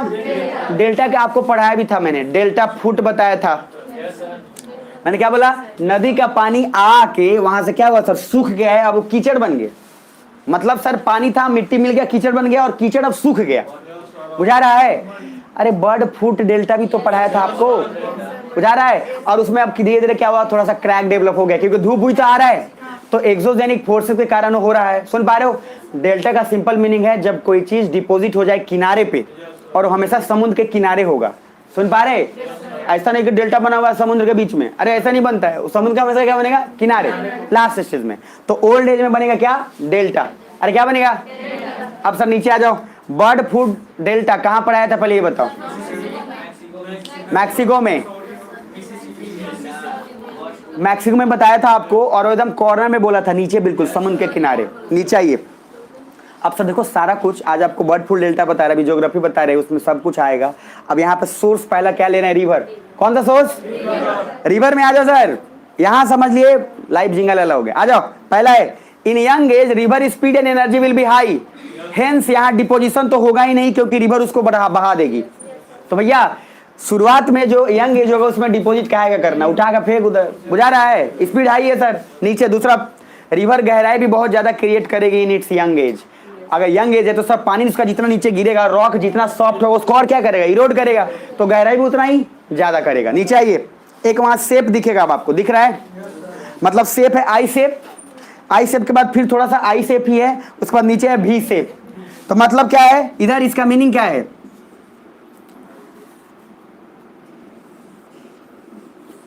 ध्यान से देखना। मान लो इधर ये क्या हुआ? ये सर कटाव के कारण हुआ है कि डिपॉजिट के कारण हुआ है? कटाव के कारण ही हुआ है। तो सर ये तो काफी स्पीड था, ठीक है। अब धीरे धीरे क्या हो रहा है? फिर उसके बाद पानी जम रहा है, इधर से फिर टूटता चला जा रहा है। तो आई शेप तो ये है ही, चलो अब धीरे धीरे क्या होगा? फिर टूट के हल्का सा भी शेप के स्ट्रक्चर में बनने की कोशिश कर रहा है। अब आपको क्या करना है? अब हम जो लैंडफॉर्म वाला भेजे हैं, अब हम आराम से देखेंगे, अब जीवन का आनंद आएगा। बुझा रहा है? तो पहले इधर इधर रुक जाओ 2 मिनट और, ताकि मैं ये चाहता हूं कि नोट्स वाला जो काम है पहले इसका मैं निपटा दूं, ये दिमाग में आपके चला जाए, तब वहीं से सारा कंटिन्यू पिक्चर देख लेंगे एक साथ। सुन पा रहे हैं? सर बड़ा मेहनत लगता है, मैं बता दे रहा हूं, इसलिए पढ़ लेना। नीचे आ जाओ। अब सर भी शेप दिख रहा है? अभी के लिए सिर्फ इतना दिमाग में रखो कि रिवर के कारण, कटाव के कारण कौन सा शेप बन रहा है? कौन सा शेप? एक आई बन रहा है, फिर आई के बाद कौन सा शेप? भी शेप। अब जरा नीचे आ जाओ। भी शेप वहां लिखा होगा, मैंने सोर्स क्या लिखा है? रिवर। और इरोजनल होगा कि डिपोजिशनल होगा? इरोजनल होगा। यंग एज में होगा कि ओल्ड एज में होगा? यंग एज में होगा। बुझा रहा है? अब सर नेक्स्ट एकदम राइट में आ जाइए। राइट में आइएगा तो 2 चीज दिखेगा। 105 दिख रहा है? उसमें एक वर्ड दिखेगा गॉर्ज, दिख रहा है? गॉर्ज। गॉर्ज में भी सर सेम चीज बनेगा। इसमें क्या लिखा हूं देखो, मैं मैप के लिए, माइंड मैप बनाने के लिए पूरा कुछ कोशिश किया हूं। 2 पहाड़ के बीच में से क्या लिखा हूं? It's like both side mountain and deep river is between it. मतलब दोनों पहाड़ है, इमेजिन करना, दोनों तरफ पहाड़ है और बीच में सर एकदम गहरा रिवर आराम से फ्लो कर रहा है।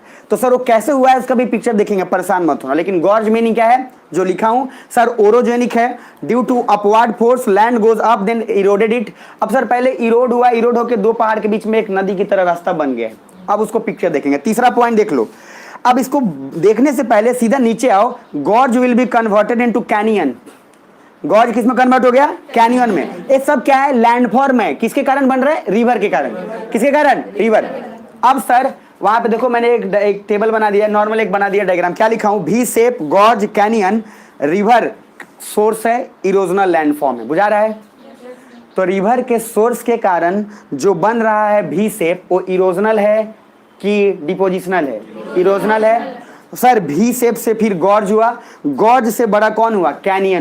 तो सर जैसे जैसे कटाव होता जाएगा फिर क्या है? और रिवर का बढ़ता चला जाएगा, है ना? नीचे आ जाओ। अब इरोजनल लैंडफॉर्म के नीचे आओगे तो 2 चीज यहाँ, यंगर, मैच्योर और ओल्ड। तो मुझे बताओ ये सारा कुछ तो यंग एज में ही बनेगा।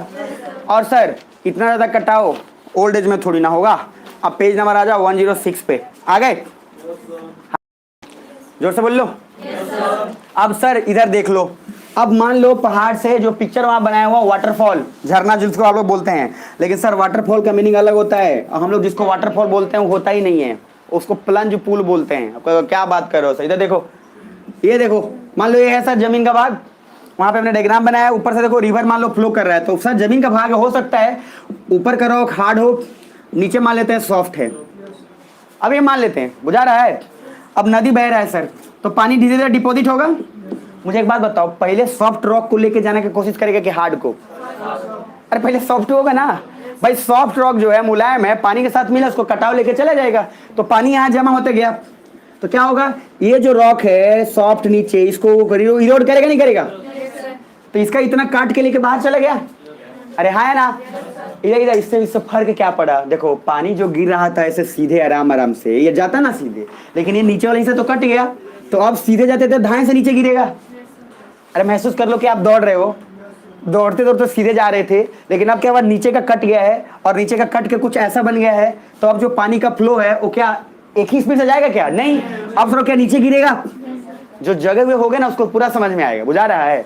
और सर यही क्या है, वाटरफॉल क्रिएट कर रहा है। लेकिन कुछ और बात, जरा नीचे देखो, वहां पे एक डायग्राम होगा। मैंने देखो सॉफ्ट लिखा है, हार्ड लिखा है। अब नीचे आ जाओ, मैंने जो लिखा है उसको पढ़ते जाओ। सपोज कभी ना कभी अर्थ के फॉर्मेशन समय ऐसा सिचुएशन आया होगा जब रिवर हार्ड रॉक से फ्लो कर रहा होगा, बट जब वो नीचे गिरेगा तो सबसे पहले सॉफ्ट रॉक को इरोड करेगा। बुझा रहा है? नीचे आइए। And due to that water जो आराम से स्ट्रेट जाकर गिर रहा था अचानक से वर्टिकल गिरना शुरू हो जाएगा एंड बिकम वाटरफॉल। और ये क्या बन गया? तो वाटरफॉल किसके कारण बना? रिवर के कारण। इरोजनल की डिपोजिशनल? इरोजनल। और यंग में कि ओल्ड में? यंग में। नीचे आओ। बिकॉज सॉफ्ट रॉक इरोड होकर आगे चला गया, देन पानी वहीं से नीचे आने लगा, that is becomes waterfall. Waterfall के गिरने से नीचे भी तो प्रेशर डालेगा जिससे वो गड्ढा बन जाएगा। सर अब पानी पूरा तेजी से गिरने लगा ना। अरे देखो इधर, ये तो सॉफ्ट रॉक को लेके चला गया। अच्छा क्या समझ पा रहे हो? सब लोग जोर से बोले सुनो। मतलब पानी अब गिर रहा है तेजी में, तो पानी अब तेजी में गिरेगा तो जहां पे गिर रहा है वहां गड्ढा तो बनाएगा ना सर। सर ये वही गड्ढा है जब आप हरिद्वार और ऋषिकेश जाते हैं और वाटरफॉल के नीचे नहा रहे होते हैं और कहते हैं हम वाटरफॉल में नहा के आए हैं। वाटरफॉल नहीं है, उसी को बोलते हैं प्लंज पूल। तो उसको वाटरफॉल नहीं, अरे नहा भाई, झरना के नीचे कितने लोग नहाए हैं? मैंने कहीं गए होंगे, नहीं गए होंगे तो सर मसूरी चल जाइए, हरिद्वार, देहरादून, ऋषिकेश, जहां मन चल जाइए, वहां पर देखिए इधर इधर महसूस करो, पानी गिर रहा है ऊपर से झरना का, बुझा रहा है, और आप नीचे नहा रहे हैं। तो जो नहा रहे हैं जिसमें लोग, वो प्लंज पूल है, बुझा रहे? वो वाटरफॉल हो थोड़ी ना भाई। वाटरफॉल तो उसके कारण हुआ है, क्यों गिरना था, नीचे से सॉफ्ट रॉक हट गया है और पानी गिर रहा है। अच्छा महसूस नहीं कर पा रहे हो? कर लोगे, नीचे आओ। अब सर प्लंज पूल देखिए, वाटरफॉल गिरने से नीचे जो प्रेशर डालेगा जिससे वो गड्ढा बन जाएगा जहां हम लोग इसमें नहाते हैं, that is called plunge pool. क्या बोलेंगे? मैंने वहां कुछ लिखा है, देख लो ध्यान से। वहां पे एक वर्ड होगा पॉट होल्स। क्या है? Pot holes. Pot holes is like जब रिवर के साथ जो रॉक्स घूमते रहते हैं वो टू वैलीज के बीच में सर्कुलेट करते रहते हैं, देन पॉट होल्स का निर्माण कर देते हैं। वाटरफॉल का सेकंड केस, पहले अभी आप पिक्चर्स इसको समझेंगे। वाटरफॉल का फर्स्ट केस ये है कि सॉफ्ट रॉक हट गया। सेकंड केस ये है कि सर मान लो रॉक ऐसा है, हार्ड सॉफ्ट हार्ड सॉफ्ट। इधर देखो ध्यान से, ऐसा जरूरी थोड़ी ना कि ऊपर हार्ड ही हो नीचे खाली सॉफ्ट ही हो। अब हो गया हार्ड, फिर हो गया सॉफ्ट, फिर हार्ड, फिर क्या हुआ? सॉफ्ट। अब मान लो पानी ऐसे गिर रहा है, इधर मेरी तरफ देख लो, भक्तजनों देख लो, पानी ऐसे जा रहा था, हॉरिजॉन्टल था कि वर्टिकल था? अरे हॉरिजॉन्टल, लेटा हुआ। अब पानी मान लो सर सोर्स से ऊपर से गिर रहा है, अरे भाई पर्वत के नीचे से गिर रहा है आराम आराम से, टप टप टप टप, बुझा रहा है? तो सर जब हार्ड पे आएगा तो तनी कम इरोड करेगा, कम करेगा ना। सॉफ्ट पे आएगा तो मान लो यहाँ 1 kg इरोड करें, यहाँ 2 kg लेके जाएगा। फिर हार्ड पे आया, फिर 1 kg, फिर सॉफ्ट पे आया क्या? 2 kg। कहने का मतलब क्या, जब हार्ड पे आएगा तो स्पीड थोड़ा स्लो होने का चांस, फिर उसके बाद स्पीड थोड़ा सा फास्ट होगा, फिर स्पीड स्लो, फिर क्या? फास्ट। तो सर इसीलिए पहाड़ पर का पानी जो गिरता रहता है आराम आराम से गिरता है, क्या कि एक रॉक क्या हार्ड, दूसरा क्या सॉफ्ट, फिर हार्ड फिर सॉफ्ट। अब जब ऐसा गिर रहा हो तो लोग नहीं बोलते हैं कि शंकर जी के जटा से आराम आराम से पानी गिर रहा है।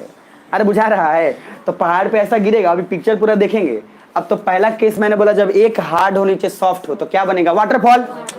वाटरफॉल का फर्स्ट केस। अब वाटरफॉल में सेकंड केस ये है कि पानी अब ऐसे बह रहा है और रॉक हार्ड है सॉफ्ट है, हार्ड है सॉफ्ट है, तो क्या हो रहा है? स्पीड स्लो, रुका, फास्ट। अरे है ना? तो पानी क्या एकदम से भरभरा के आ जाएगा क्या? नहीं। अगर पानी एकदम से आएगा तो सर सारा को लेके चला जाएगा, बुझा रहा है? नीचे आइए सर। अब वहां पे हार्ड सॉफ्ट के बाद नीचे देखिए इंटरप्टेड फ्लो, इसी को बोलते हैं कैटेरैक्ट। क्या बोलेंगे इसको? मतलब जब पानी रुक रुक के आ रहा हो तो उसको बोलेंगे क्या? कैटेरैक्ट। वाटरफॉल में पानी रुक के आ रहा है क्या? अरे झरना में रुक के आ रहा है? पंपी सेट में नहाए हैं कभी? नहाए क्यों होंगे आप लोग? नहानी है, पंपी से चला दिए सर, बीच में एकदम पानी आ रहा है तेज में, हर कोई नहाया होगा, जो नहीं नहाया होगा लाइफ का मजा नहीं लिया है सर, सुन पा रहे हैं? तो सर पंपी सेट में क्या है, पानी अगर मान लो ऐसे आ रहा है, गया रुक गया, गया रुक गया, तो समझ आया? ये बंद कर, मतलब आप नहा पाओगे क्या? नहीं सर कर पाओगे, आपको क्या चाहिए, कॉन्टिन्यूअस फ्लो चाहिए ना, पूरा जा रहा है एकदम। तो सर आप उस समझ लो वाटरफॉल है, वाटरफॉल अगर कॉन्टिन्यूअस नहीं है हो गया दिक्कत फिर, अरे बुझा रहा है। तो सर जब वाटर कॉन्टिन्यूअस आ रहा है तो क्या हुआ, वाटरफॉल, और जब रुक रुक है तो क्या बोलेंगे, कैटरैक्ट। क्या बोलेंगे, बस महसूस करते जाओ। पेज नंबर 107 पे आगे। अब वाटरफॉल का थर्ड केस है, मूवमेंट तो सर हॉरिजॉन्टल ही है, लेकिन अब रॉक हार्ड सॉफ्ट है। बुझा रहा है, मतलब पहले हमने हॉरिजॉन्टल देखा, सिर्फ हार्ड और सॉफ्ट देखा, अब हम वर्टिकल फ्लो करा दिए पानी को। अब पानी को कैसे फ्लो करा रहे हैं, हॉरिजॉन्टल, लेकिन रॉक भी सर हार्ड सॉफ्ट हॉरिजॉन्टली हम कैलकुलेट कर रहे हैं। बुझा रहा है, तो जरा आइए और देखिए क्या बनता है। तो वाटरफॉल थर्ड केस में ऑल्टरनेट बट हॉरिजॉन्टल फ्लो, इसी को बोलते हैं रैपिड्स। क्या बोलेंगे, अब सर रैपिड्स है, ये बीच में होने का देखिए ध्यान से, वहां पे हार्ड सॉफ्ट है, इमेज कर लो, और उसके बाद आगे देखोगे तो हार्ड वाले रह गए और सॉफ्ट वाले बह गए। तो मतलब सर सीधे से बात है, जो हार्ड रॉक था आप इसको ऐसे महसूस करो, ऐसे देखो इधर, ये सर बहुत अच्छा महसूस कर लोगे आप। मूवी में दिखाया जाता है, ज्यादातर बम्बई का सीन दिखाया जाएगा, तो उसमें देखा जाएगा पानी एकदम तेजी से जा रहा है, अच्छा बीच में बड़ा सा चट्टान था, पत्थर था, उस पत्थर के ऊपर से पानी एकदम जा रहा है, फिर तो सर बीच में बड़ा सा जो पत्थर, तो हार्ड रॉक, तो हार्ड रॉक को तो लेके नहीं जा पाया, लेकिन जो सॉफ्ट था सबको लेके क्या हुआ, चला गया। तो मूवी में आप नहीं देखते हैं बीच में हीरो खड़ा है हार्ड रॉक पे, अरे बुझा रहा है, हाँ उसी पर रॉक के गाना गा रहा है, और उसके बाद सर फ्लो कर रहा है, तो जब रुका रहता है तब नहीं तो पता चल रहा है। जैसे उड़ीसा में होता है, तो उड़ीसा में क्या है, पुरी आप गए होंगे कुछ लोग, तो पुरी जब जाएंगे तो अगर नहीं भी गए तो कोई बात नहीं, तो वहां पे सर फ्लो काफी तेज आता है, ठीक है, उधर से दिखेगा आपको, तो तेज आ रहा है, क्या हो रहा है, बीच में जो हार्ड है उसको तो उड़ा के नहीं लेके जाएगा, लेकिन जो सॉफ्ट है उसको तो बाहर लेके जाएगा। बुझा रहा है, इसको क्या बोलेंगे, रैपिड्स। क्या बोलेंगे, बहुत बढ़िया। और सर राफ्टिंग में जैसा होता है, राफ्टिंग में आप राफ्टिंग करते हो, राफ्टिंग क्या होता है, वो बोट पे चढ़ के जो नहीं चार घोड़ा रहता है और खेते रहता है, सर राफ्टिंग ऐसा होता है, हरिद्वार जाके करना, ऋषिकेश में होता है राफ्टिंग, मजा लेना, मैंने किया है, मतलब जाके ट्राई करना कभी, बढ़िया मजा आता है, लेकिन हाँ मतलब हार्ट अटैक ना हो बस आपको, बाकी पूरा व्यवस्था रहता है, आपके साथ रहता है, ट्रेनर रहता है। फिर भी सर क्या होता है राफ्टिंग, अरे मतलब ऐसे समझो ना कि नदी की धाराएं खूब तेज चल रही हैं और आप उसमें आराम से सर ऐसे ऐसे होते जा रहे हो।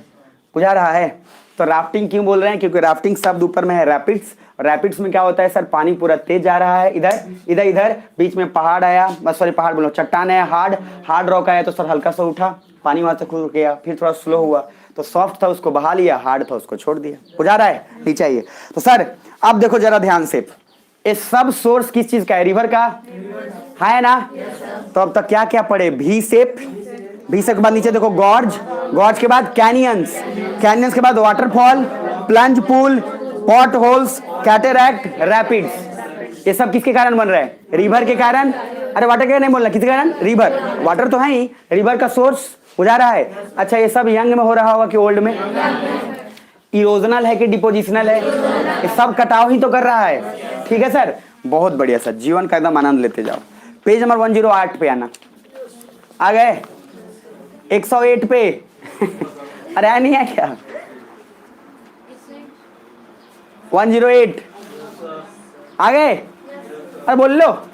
अब सर उसमें मिएंडर, क्या दिख रहा है, भवंडर नहीं है, मिएंडर है बुझा रहा है, मिएंडर मतलब क्या होता है सर, ऐसे घूमना, ऐसे ऐसे इधर इधर देखो, इधर मिएंडर में मान लो नदी, अरे सब लोग देख लो, अभी पिक्चर देखेंगे, मेरी तरफ देख लो, इधर ऐसे देखो, नदी मूव कर रही है, मिएंडर होता है टेढ़ा मेढ़ा, मिएंडर क्या होता है। अब मान लो इधर देखो, इधर नदी अगर मूव कर रही है, स्लो मूव कर रही है, तो स्लो मूव करेगी तो आराम से चलेगी, तो जो किनारे वाला पार्ट है इसको थोड़ा क्या इरोड करेगी, अरे है ना, जब इसको थोड़ा सा काटेगी किनारे, तो हल्का सा किनारे काटी तो थोड़ी इधर हो गई, अरे बुझा रहा है, फिर इधर जाकर थोड़ा सा काटी, इधर हो गई, तो इस शेप से जो बन रहा है वो मिएंडर शेप है, और इसको अभी हम लोग और महसूस करेंगे पिक्चर के माध्यम से। बुझा रहा है, अभी हम क्या पढ़ रहे हैं, कौन सा सोर्स, रिवर की ग्लेशियर, रिवर चल रहा है। अब इसी ढंग से अलग अलग सोर्स में अलग अलग लैंडफॉर्म बनेगा, सुन पा रहे, वहां नीचे देखो एक ऑक्सबो लेक दिखेगा आपको, दिख रहा है, मिएंडर के बाद जो बनेगा उसको बोलेंगे ऑक्सबो लेक। क्या बोलेंगे, ऑक्सबो लेक कुछ नहीं है सर, मिएंडर में जैसे ऐसे देखो, इधर ये ध्यान से देखो, ऐसे था ये ऐसे, ये क्या हुआ सर, ये जो सिंबल बना हुआ कटाव के कारण हुआ कि डिपॉजिट के कारण, कटाव के कारण, अरे है ना। अब ऐसा हुआ कि सर ये जो रिवर था ये सीधा फ्लो करने लगा, ये पूरा अलग हो गया, ये पूरा अलग, और पानी ऐसे सीधा अब चलने लगा, तो सर इसको बोलते हैं ऑक्सबो लेक। क्या बोलते हैं, ऑक्सबो। बाकी अभी सारा पिक्चर देखेंगे, मैं सिर्फ हिंट दे देता हूं ताकि आपके दिमाग में वो वर्ड आ जाए बस, बाकी पिक्चर से क्लियर हो जाएगा। पेज नंबर 109 पे आओ, आ गए? उसमें एक मिलेगा नेचुरल लेवी, मिल रहा है? नेचुरल लेवी में सर सेम चीज है, देख लो। बिफोर फ्लड, फ्लड आने से पहले मतलब सिचुएशन कुछ ऐसा था, नॉर्मल पानी था। देखो ये रहा, ये रहा, दिख पा रहा है? इसमें नॉर्मल पानी था। ये इधर क्या, ये जमीन का भाग हुआ आपका, ये दोनों इधर समतल हो गया, बीच में क्या नॉर्मल पानी था, बाढ़ नहीं आया था, अब बाढ़ आ गया तो पानी ऊपर तक सर जमा होने लगेगा। तो यहां से भी कुछ कटाव करेगा, अरे करेगा नहीं करेगा? इधर भी कुछ कटाव करेगा। अब कटाव करके देखो जो शेप बनेगा उसको ध्यान से देख लो। पहला कटाव करके सर शेप देखो क्या बन गया, नेचुरल लेवी। यहाँ पे कुछ जो यहाँ पे आपका जो हो गया, यहाँ पे पैटर्न जो बैठ गया है, और इस बैठने के कारण क्या है, धीरे धीरे यहाँ पे स्ट्रॉन्ग।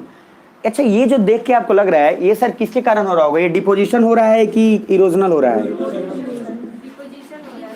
यहाँ पे सर ये बनते जाएगा ऐसे, ये डिपॉजिट के कारण हो रहा है, इरोजन के कारण है। क्योंकि बाढ़ आया तो अपने साथ क्या लाया, अवसाद और अवसाद, अरे नौसाद नहीं अवसाद, और अवसाद लाए थे, क्या किया, डिपॉजिट किया और डिपॉजिट करने के बाद जो लैंडफॉर्म बन रहा है उसको क्या बोले, नेचुरल लेवी। अब जरा नीचे आओ, नेचुरल लेवी के बाद नीचे आओगे, एक मिलेगा एलुवियल कोन और एलुवियल फैन। एलुवियल कोन और एलुवियल फैन क्या है सर? अर्ली मैच्योरिंग एज में डिपोजिशन। देखो फैन डेल्टा, मैंने बोला डेल्टा बनेगा ओल्ड एज में, तो एलुवियल फैन क्या है, पानी अब हिमालय से वहां देखो डायग्राम बना हुआ, नीचे गिर रहा है, अब आगे गया वहां फूटिल शब्द हिमालय, कोन की तरह के स्ट्रक्चर बन गया। वो कैसे बना सब दिमाग में भी रखिएगा पहले। नेक्स्ट आइए, डेल्टा। डेल्टा कहाँ बनेगा, ओल्ड एज में कि मैच्योर एज में कि ओल्ड एज में? नीचे आ जाओ, अब एक शब्द मिलेगा एस्चुरी, ESTUARY, मिल रहा है? अरे है ना? अब पेज नंबर 111 पे आओ पहले बस, अब 5 मिनट और पेशेंस रख लो, पूरा खत्म हो जाएगा। 111 आ गए? 111 पे आइएगा तो उसमें देखिए भी शेप, गॉर्ज, रिपीट कर लो। पहला कौन सा शेप, भी shape, gorge, canyon, waterfall, plunge pool, pot holes, rapids. एक बार और रिपीट करो पूरा, पहला सभी लोग रिपीट करो, पहला भी shape, George, canyon, plunge pool, waterfall के बाद प्लंज पूल, पॉट होल्स और उसके बाद रैपिड्स। वंस मोर एक रिदम में, पहला भी shape, pot holes, plunge pool और रैपिड्स। अब ये जो बन रहा है ये इरोजनल है, क्या है ये, इरोजनल। सोर्स क्या है, रिवर। अब दूसरे साइड आओ, delta, levies and alluvial fans, ये क्या है, डिपोजिटरी है, डिपोजिशन के कारण बना है। सोर्स तो रिवर ही है लेकिन किसके कारण, डिपोजिशन के कारण। और नीचे है मिएंडर, ऑक्सबो लेक, ये भी सर डिपोजिशन भाई, इसमें दोनों काम हो रहा है, इरोजन प्लस डिपोजिशन। अरे इधर इधर आपको बोला था ना, कल ही बताया था ये बात कि सर अगर रिवर ऐसे फ्लो की इधर काट रही है तो इसको लेकर इधर तो जमा करेगी, अरे है ना? तो एक तरफ काट रही है, एक तरफ क्या कर रही है, जमा। तो सर इसमें इरोजनल प्लस डिपोजिशनल दोनों पार्ट हो रहे हैं, उसको क्या बोल रहे हैं, मेंडर। और सर जब अलग हो जाए पूरा पार्ट अलग तो उसको बोलेंगे ऑक्सबो लेक। और दोनों पार्ट और जो आपका इरोजनल और डिपोजिशनल दोनों में आएगा। उसके बाद है एस्चुरी। एस्चुरी में क्या है, different features, region where ocean water and river water meets. ऐसा प्लेस जहां पे ओशन का वाटर और रिवर वाटर मिल रहा हो उसको क्या बोल रहे हैं, एस्चुरी। अब इन सब को पेनी प्लेन ने सारा कुछ देखेंगे। नेक्स्ट पेज पे आओ एक बार, खाली भाई नॉर्मल आइडिया दे रहा हूं। 112 आगे प्लीज। तो उसमें है sir different pattern of river, इसमें डेंड्रियाटिक पैटर्न है, ट्रेलिस है, एंगुलर है, पैरेलल है। सर नदी का अलग अलग अपना शेप बन जाता है। ट्रेलिस शेप क्या है, इसमें डेंड्राइटिक है। डेंड्राइटिक मतलब क्या, अरे डेंड्राइट आप पढ़े होंगे सर, एक्सॉन और डेंड्राइट, जब न्यूरॉन्स का वहां पे डायग्राम बनाते थे 10th क्लास में, भूल गए सर? 2 नंबर का 5 नंबर का आता था वो क्वेश्चन, वहां रट के तो जब करते थे, एक्सॉन वाला आ रहा है। तो डेंड्राइट मतलब क्या है, जिसमें सर वो समझ लो ना कि एक पेड़ है ऐसा समथिंग, उसमें निकला हुआ है बहुत सारा ब्रांचेज, उसमें बहुत सारा निकला हुआ। रिवर कब बनाता है, रिवर जब गया, अब सोचो रिवर क्या क्या है, रिवर डिपोजिट कर दिया, बाढ़ आया, सूख गया। अरे बाढ़ आया था, बाढ़ अब सूख गया। अब बाढ़ जब सूख गया तो उसमें देखो बहुत सारा पानी का स्ट्रक्चर नहीं बनेगा क्या, अलग अलग दरारें, उसको बोल रहे हैं अलग अलग ब्रांच, रिवर का अलग अलग ब्रांच, उसको क्या बोलेंगे, डेंड्राइट।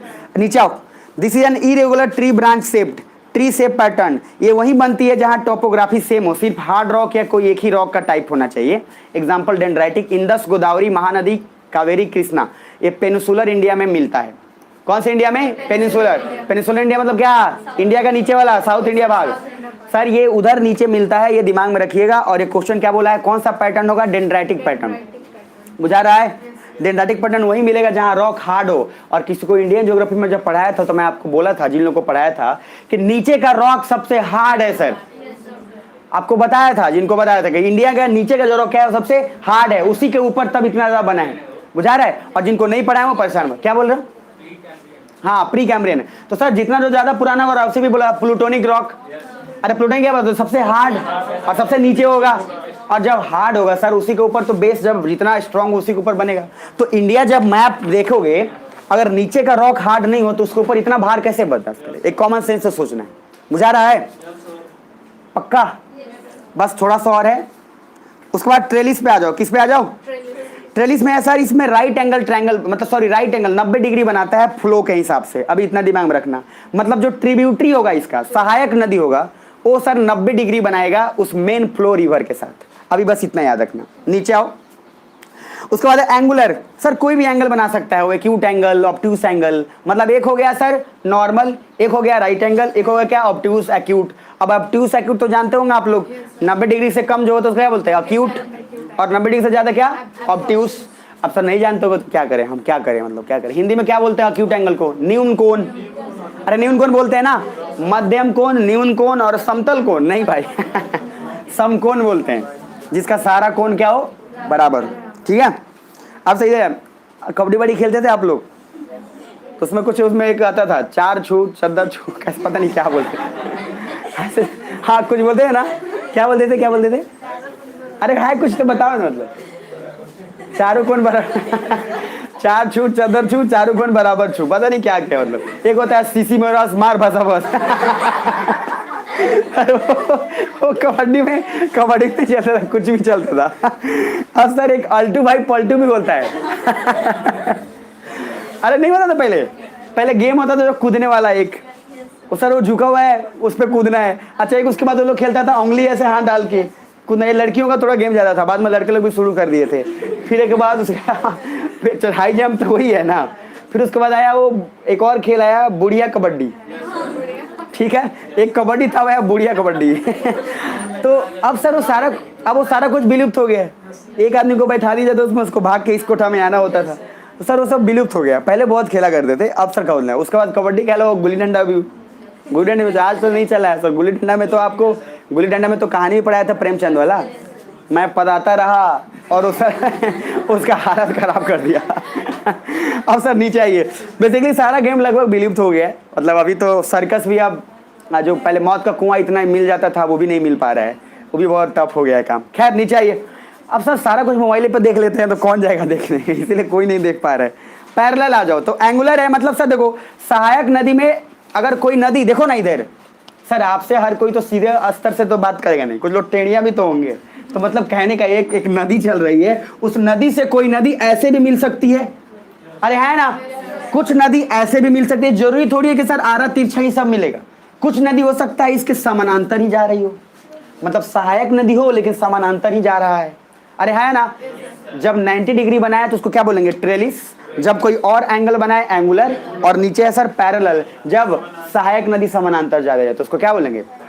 पैरेलल। नीचे आइए। Radial, page number 5, sorry page number 113 आ गए।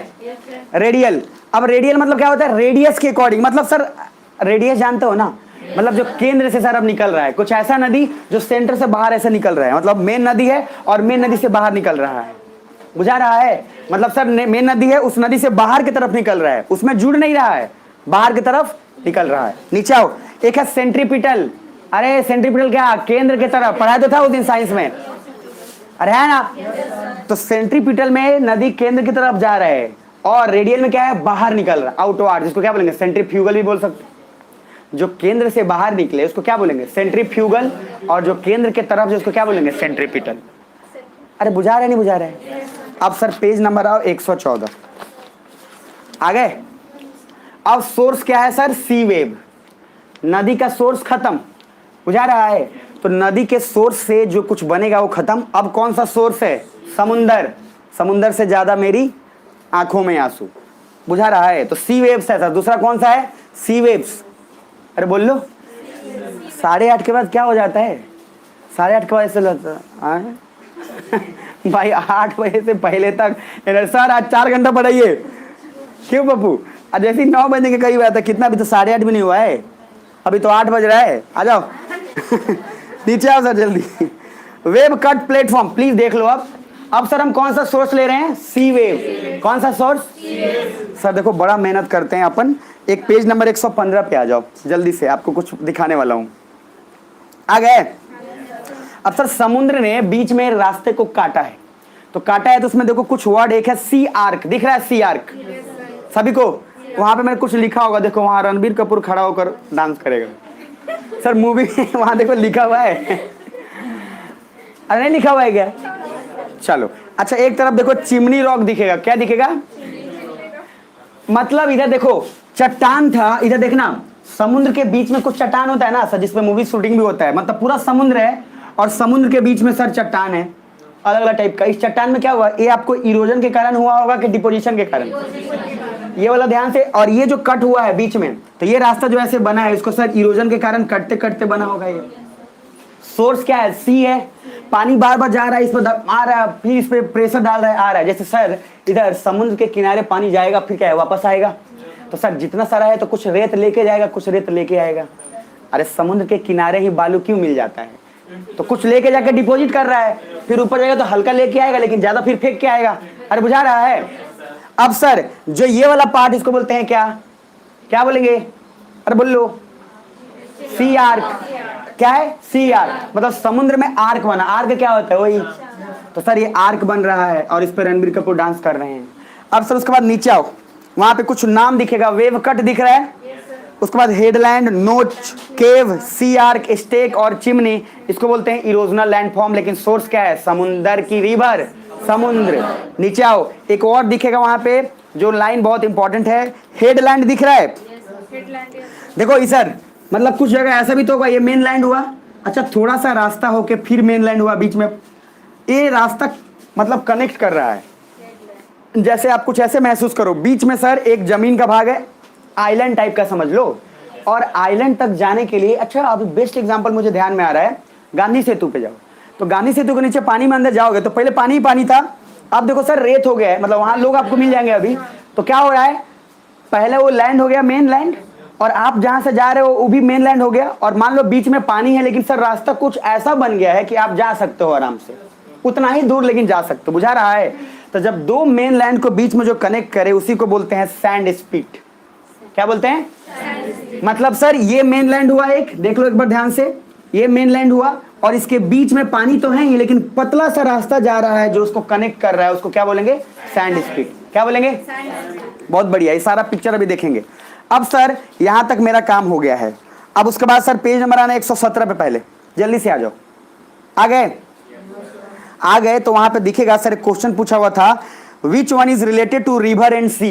ये यूपीएससी का क्वेश्चन है कि इसमें से कौन सा रिवर से रिलेटेड है या सी से रिलेटेड है। अब बताओ इसमें क्या जवाब दे पाओगे आप? समझ रहे? ऑप्शन क्या क्या है देख लो, ऐसे क्वेश्चन पूछे हुए हैं। पहला है सर कैटरैक्ट। कैटरैक्ट कहां पढ़े थे? रिवर। उसके बाद रैपिड्स, कहां? रिवर। स्टैक, अभी स्टैक और चिमनी सी में पढ़े। सी आर कहां पढ़े? सी में। और एलुवियल कौन कहां पढ़े? रिवर में। बुझा रहा है? अब सर जब ऐसा क्वेश्चन पूछे कितना रट के जाइएगा बता दीजिए। बुझा रहा है? रटते रटते जीवन बीत जाएगा, बाल उड़ जाएगा, लेकिन सर क्वेश्चन नहीं बनेगा, वहां पे कंफ्यूजन हो जाएगा। बाकी अगर पिक्चर अभी दिखाऊंगा अभी दिमाग में आ जाएगा। और सर एक बार नहीं, यहाँ से क्वेश्चन हमेशा दो मिनिमम फिक्स ही होता है जानबूझ के। ये वही क्वेश्चन है जो डिसाइड करता है कि कौन टॉपर होगा, ये डिसाइड होता है। यहाँ से 10% क्वेश्चन ऐसा होता है जहां से टॉपर डिसाइड होते हैं, बाकी परसेंट में क्वालिफिकेशन होता है। बुझा रहा है? तो 10% क्वेश्चन में ये होता है, तो जरूरी नहीं कि नहीं है, लेकिन सर पढ़ लिए हैं जब इजी है तो छोड़ने का क्यों? अरे है ना। अब नीचे 3 आ जाओ। कोस्ट लाइन के पैटर्न पे 3 टाइप, एक है रिया। क्या है? रिया। दूसरा है फजोड़ा या फियोर्ड भी बोलते हैं इसको, और तीसरा है डलमेशियन। और मैंने याद करो डलमेशियन आइलैंड बोला था एक बार, और फ्रांस बोला था इटली को। फ्रांस बोला था इटली को कि 3 गो आइलैंड देंगे, उसमें एक डलमेशियन आइलैंड भी था। बुझा रहा है? अब सर सारा कुछ कनेक्ट हो जाएगा। खैर नीचे आ जाओ, लेकिन यहाँ मीनिंग अलग अलग है। पहले रिया का मीनिंग देख लो। रिया चक्रवर्ती नहीं है ये, नीचे आइए। रिया है कोई रिवर जब इरोड करते करते रास्ता बना दे एंड वो रिवर जाकर किसी ओशन या सी में मिल जाए, जिसके कारण ओशन का पानी भी रिवर भर जाएगा, कोस्टलाइन एक क्रिएट हो जाएगा, उसको सर हम लोग कहते हैं रिया। ये आपको पिक्चर देखने से क्लियर करेंगे। उसके बाद सर नेक्स्ट आना, रिया के बाद फजोड़ में लिखा होगा कुछ। फजोड़ दिख रहा है? फजोड़ सर ग्लेशियर के कारण होता है। ग्लेशियर के कारण, किसके कारण? और उसके बाद है डलमेशियन। डलमेशियन में sir parallel to the sea coast. अब इन सब को छोड़िए, दिमाग मत लगाइए, पेज नंबर 119 पे, ये सब वापस एक बार और रिपीट होगा। 119 पे आइए, आ गए। अब है लाइम स्टोन, मतलब अब सोर्स क्या है, लाइम स्टोन। तो लाइम स्टोन चूना पत्थर, चूना पत्थर के कारण सर वहां देखो एक होगा वर्ड सिंक होल, दिख रहा है। सिंक होल में देखो चूना पत्थर क्या होता है, पानी के साथ मिल जाता है, ठीक है। पानी के साथ मिलकर सर वो क्या होता है, कोई भी मतलब पानी क्या, चूना पत्थर पानी के साथ जैसे मिला सर वो काफी सॉफ्ट होता है, अंदर गया वो होल क्रिएट होते होते बड़ा हो जाएगा। ये अभी देखेंगे थोड़ा सा। उसमें sinkhole, swallow holes, doline, uvala, polje, ये सब पिक्चर देखेंगे। अब उसके बाद सर इन सबको छोड़ते हुए सीधा आइएगा पेज नंबर 132 पे। कहाँ आइएगा, 132 आ गए। बहुत मेहनत करना पड़ा है सर। 132 पे आइए, दिख गया। बढ़िया से उसमें डायग्राम बनाया होगा, एक बढ़िया पैटर्न है सर। यहां से 3 क्वेश्चन पक्का दिख रहे हैं। मैं चाहता तो ये नहीं भी बनाता, लेकिन मैं जानबूझ के बनाया हूं। इसलिए अब आपको जब ये दिखोगे तो कुछ उस टेबल को देख के कुछ बुझा रहा है। अरे ईमानदारी से बोल लो, उस टेबल में क्या है सर, जहां एक ग्लेशियर का सोर्स लिया हूं मैं, अरे है ना, और ग्लेशियर के इरोजनल की वजह से कौन सा शेप बनेगा वो लिखा हूं, ग्लेशियर के डिपोजिशनल की वजह से कौन सा बनेगा वो लिख दिया हूं। अरे सुन रहे हैं, राइट में आओ। विंड के इरोजनल की वजह से कौन सा शेप बनेगा और उसके डिपोजिशनल की वजह से कौन सा बनेगा, बुझा रहा है। नीचे फिर रिवर के इरोजनल की वजह से कौन शेप बनेगा, तो देखो तो जरा, आप कम से कम रिवर पढ़े हो तो देखो कौन सा शेप है, I shape, V shape, gorge, canyon, waterfall, plunge pool, potholes, cataract, rapid. अच्छा यार ईमानदारी से बोल दो, सच समझ में आ रहे, बोल दो, क्या कि एनर्जी बहुत लगता है। एक बार बोल दो, यस और नो। राइट में देखना। अब सर सी वेव का सोर्स दिख रहा है। सी वेव में सर इरोजनल है, दूसरी तरफ क्या है, डिपोजिशनल, दिख पा रहे हैं। सी वेव में आपको सर सी आर्क, नॉच के वो सारा कुछ मिल जाएगा। फिर नीचे सर एक है लाइम स्टोन। मतलब पूरा सोर्स मैंने एक पेज में कैलकुलेट करके आपको लिखा है। अगर आपको जब रिवाइज करना हो तो आप पूरा पीछे का रिवाइज नहीं करेंगे, सिर्फ इसको रिवाइज करेंगे, बुझा रहा है। तो ये मेहनत इसलिए है कि सर काम आसान हो और रिजल्ट आ जाए। अब उसके बाद पेज नंबर 133 दिख रहा है, क्लाइमेटोलॉजी स्टार्ट है सर। और क्लाइमेटोलॉजी एक बार स्टार्ट होगा, बात खत्म, ज्योग्राफी निकल गया। तो 2 बात ध्यान से समझ लीजिएगा। ज्योग्राफी में पढ़ने का 3 ही चीज़ है सर। तरीका कैसे बताना है वो दिमाग में रखना है, तरीके से फर्क है, नहीं तो ज्योग्राफी तो सब पढ़ ही रहे हैं, बुझा रहा है। इधर देखो तो सर जमीन, पानी, हवा, 3 चीज़ है। अभी तक हम लोग जितना डिस्कशन कर रहे थे लैंड के बारे में डिस्कशन कर रहे थे, खाली जमीन, समझ रहे हैं, अरे है ना। अब क्लाइमेटोलॉजी में एटमॉस्फेयर के बारे में डिस्कशन करेंगे और उसके बाद बच्चे कौन, पानी, उसको ओशनोलॉजी में डिस्कशन करेंगे। पूरा फिजिकल ज्योग्राफी खत्म। तो कहने के लिए फिजिकल ज्योग्राफी एक बहुत बड़ा है, तरीके से पढ़ोगे ना तो लगेगा कि आराम से हो सकता है। क्या नहीं हो सकता, बस तरीके का है, किस चीज़ को कैसे परोस रहे ना, उसी मैंने बोला ना, ये खाना खा ली, अब चलो ठूस ली, मतलब दोनों में फर्क है ना। तो आप कितना भी अच्छा सर खाना परोस दो और लो चली ना ठूस ली, अब जैसे ही बोला सर आपको क्या है वो खाना सर डाइजेस्ट नहीं होगा बाराती में नहीं होता है। बाराती जैसे गए तो बाराती में सबको लगता है इज्जत मिलेगा, बुझा रहा है। बाराती में जाता तो उसको लगता है हम बाराती से हैं, अच्छा वो भी लड़के वाले की तरफ से, अकड़ है, मजाक थोड़ी है। अच्छा उसको जाकर कौन बोले चल ना खाना ले सब कहेगा हम तो उसका एक्सप्रेशन क्या होगा, उसको बिलीव ही नहीं होगा। डायलॉग मारेगा गजब बेइज्जती है यार अब ये सर अब बाराती वाला क्या करेगा, छोड़ खाने का छोड़ो, अच्छा खाने के लिए मारपीट हो गया आप आए क्यों सोचिए, खाना खा रहा था सर, प्यार से खिला रहा था, थोड़ा सा बोला एक पीस नहीं 3 पीस डाल लेकर कौन सर गुस्सा हो गया, ये कौन तरीका खियाओ तरीके क्या करता नहीं है, बोला प्यार से दे रहे उसको खा ले चाहिए क्या होगा। अब सर उसमें सर पूरा बवाल हो गया, नहीं खाएंगे, सब उठ गए, एक बड़ा उठा 5-10 बड़ा उठ गया अच्छा घर जाके सब तैयार है, घर वाला बोल रहे जा इज्जत लुटवा देला तो नहीं खाना खाएला मारपीट कर अब ये जो है पैटर्न है बेकार है। तो सर 2 चीज़ सुनिए, अभी जो पढ़ाया उसमें कुछ बातें दिमाग में बैठा देता हूँ, अभी PDF देखेंगे यहीं खत्म करेंगे, ठीक है। बड़ा मेहनत लगता है, बार बार बोलने का है ये वाला डायलॉग हो गया ये किसका, नवाजुद्दीन सिद्दीकी का, वो हर बात में बोल देता है, बोलने के बाद लास्ट में कहता है देखिए सब ठीक है ना, अच्छा फिर उसके बाद फिर कुछ देर बाद होता है सब ठीक, सब कुशल मंगल, अब फिर 3 देर बदलाव कहता है ए क्या दिमाग कर रहा है, लास्ट में कहता है कि अच्छा ठीक है अब नहीं बोलेंगे। माझी फिल्म देखे है ना, माझी फिल्म में सर डायलॉग मुझे इसलिए अच्छा लगता है, जैसे ही आता है वो पहाड़ तोड़ने तो एनर्जी नहीं रहता उसके पास, कहता और सब राजू खुश है? अब तो जैसे सब पहाड़ी से पूछता है, ठीक है, तो तैयार हो तोड़ने के लिए, फिर तोड़ना शुरू करता है। सर वो देखो, वो सब ना मतलब सक्सेसफुल पीपल में वो लोग अपने आप को मोटिवेट करने का कुछ ना कुछ रास्ता ढूंढ ही लेते हैं। जब डिमोटिवेट होता है तो क्या बोलता है? शानदार, जबरदस्त, जिंदाबाद। कुछ नहीं है इस शब्द में, लेकिन जिसमें अंदर से जो एनर्जी है, वो एनर्जी आपको ड्राइव करेगा। बुझा रहा है? अब सर सुनिए पूरा का पूरा लैंड फॉर्म पहला पढ़े थे, रिपीट।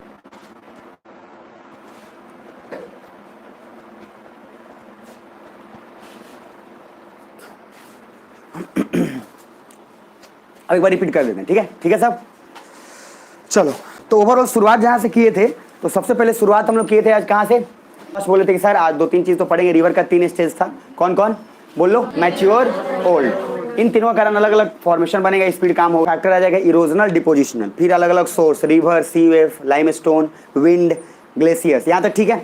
अब उसमें कुछ बेसिक टर्म पढ़े थे, जैसे अर्थ का मूवमेंट में बोले थे 2 चीज, एक एक्सोजेनिक, एक क्या? इंडोजेनिक। बुझा रहा है? Exogenic, endogenic. इंडोजेनिक क्या था? जो अंदर से फोर्स था। एक्सोजेनिक बाहर, ये सब दिमाग में आ जाएगा। उसके बाद वेदरिंग के टाइप में बोला था, एक mechanical weathering, chemical weathering, biological weathering. बुझा रहे हैं? यहाँ तक सब आपको क्लियर है? इसमें कोई दिक्कत नहीं होना चाहिए सर। उसके बाद सर आपको पहला स्ट्रक्चर बताया था जिसमें बोला था सिमेट्रिकल, फिर क्या? एसिमेट्रिकल, फिर उसके बाद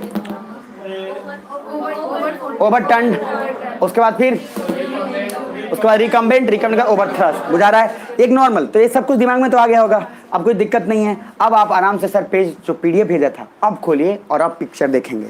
अच्छा, इस पूरे ज्योग्राफी को इस बात को ध्यान में रख लीजिएगा।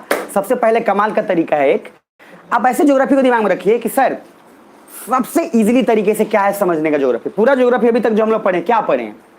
लैंड के बारे में हम लोग पूरा एकदम लैटिट्यूड से स्टार्ट किया था, याद करो बस दिमाग में। लैटिट्यूड, लॉन्गिट्यूड, सीजनल, उसके बाद सर आए पहले बात, उसके बाद प्लेट के मूवमेंट से पहले हमने क्या पढ़ा? Interior of the earth, एस्टेनोस्फीयर, mesosphere, core, crust, mental, lithosphere. अरे सब भूल गए क्या? याद है? इसको फिर आगे बढ़ते चले गए सर। उसमें फैक्टर पढ़े कि मैग्मा के कारण क्रैक क्यों डेवलप हो रहा है, एस्टेनोस्फीयर का क्या रोल है। फिर उसके बाद हम लोग पढ़े वहाँ कॉन्टिनेंटल ड्रिफ्ट। अरे भूल गए? नाम कौन दिया कॉन्टिनेंटल ड्रिफ्ट? Alfred Wegener. फिर क्या? कन्वेक्शनल करंट, कौन दिया? Arthur Holmes. फिर कौन? Harry Hess. वो पढ़ते चले आ गए सर आगे तक, ठीक है। उसके बाद रॉक का पूरा डिटेलिंग कवर किए। रॉक में कितने टाइप के रॉक थे? 3, इग्नियस, सेडिमेंट्री और मेटामॉर्फिक। डेन्यूडेशन वगैरह वहां पढ़ लिया आप। अब सर उसके बाद लैंडफॉर्म्स के कारण पढ़े कि ग्लेशियर के कारण क्या होगा? रिवर, सी वेव। एक पैटर्न बन रहा है दिमाग में, ये पढ़ते समय आपको इजी होगा, समझ रहे हैं? हम लोग को पैटर्न ही नहीं बनता है, पढ़े क्या। अब पिक्चर क्लियर है कि कहाँ से शुरू किए कैसे खत्म। और ज्योग्राफी पढ़ने का सर एक जगह से स्टार्ट करो। पहले धरती बनने के बाद उसके बाद क्यों हिल डोल हो रहा है, क्यों अर्थक्वेक, क्यों वोल्केनो, उसका कारण पढ़े। आर्थर होम्स तक गए, P wave, west wave, earthquake, सब याद है ना सर? सोचो पूरा चल रहा है एकदम दिमाग में, तो चलते रहना चाहिए। बाकी अब एक बार पीडीएफ ओपन करिए जो ग्रुप में भेजा था, और वो सर मजेदार होगा, जीवन का आनंद लीजिएगा। आ गए? लैंडफॉर्म वाला नहीं खोलिएगा अभी आप ओपन करेंगे माउंटेन एंड प्लेटू वाला। अच्छा चलो पहले लैंडफॉर्म वाला ही ओपन कर लो।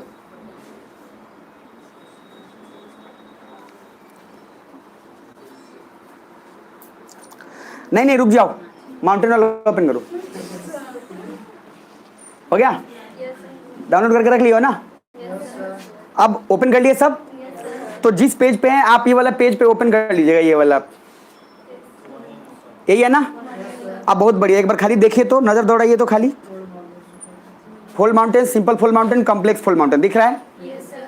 एक ये वाला, ठीक है।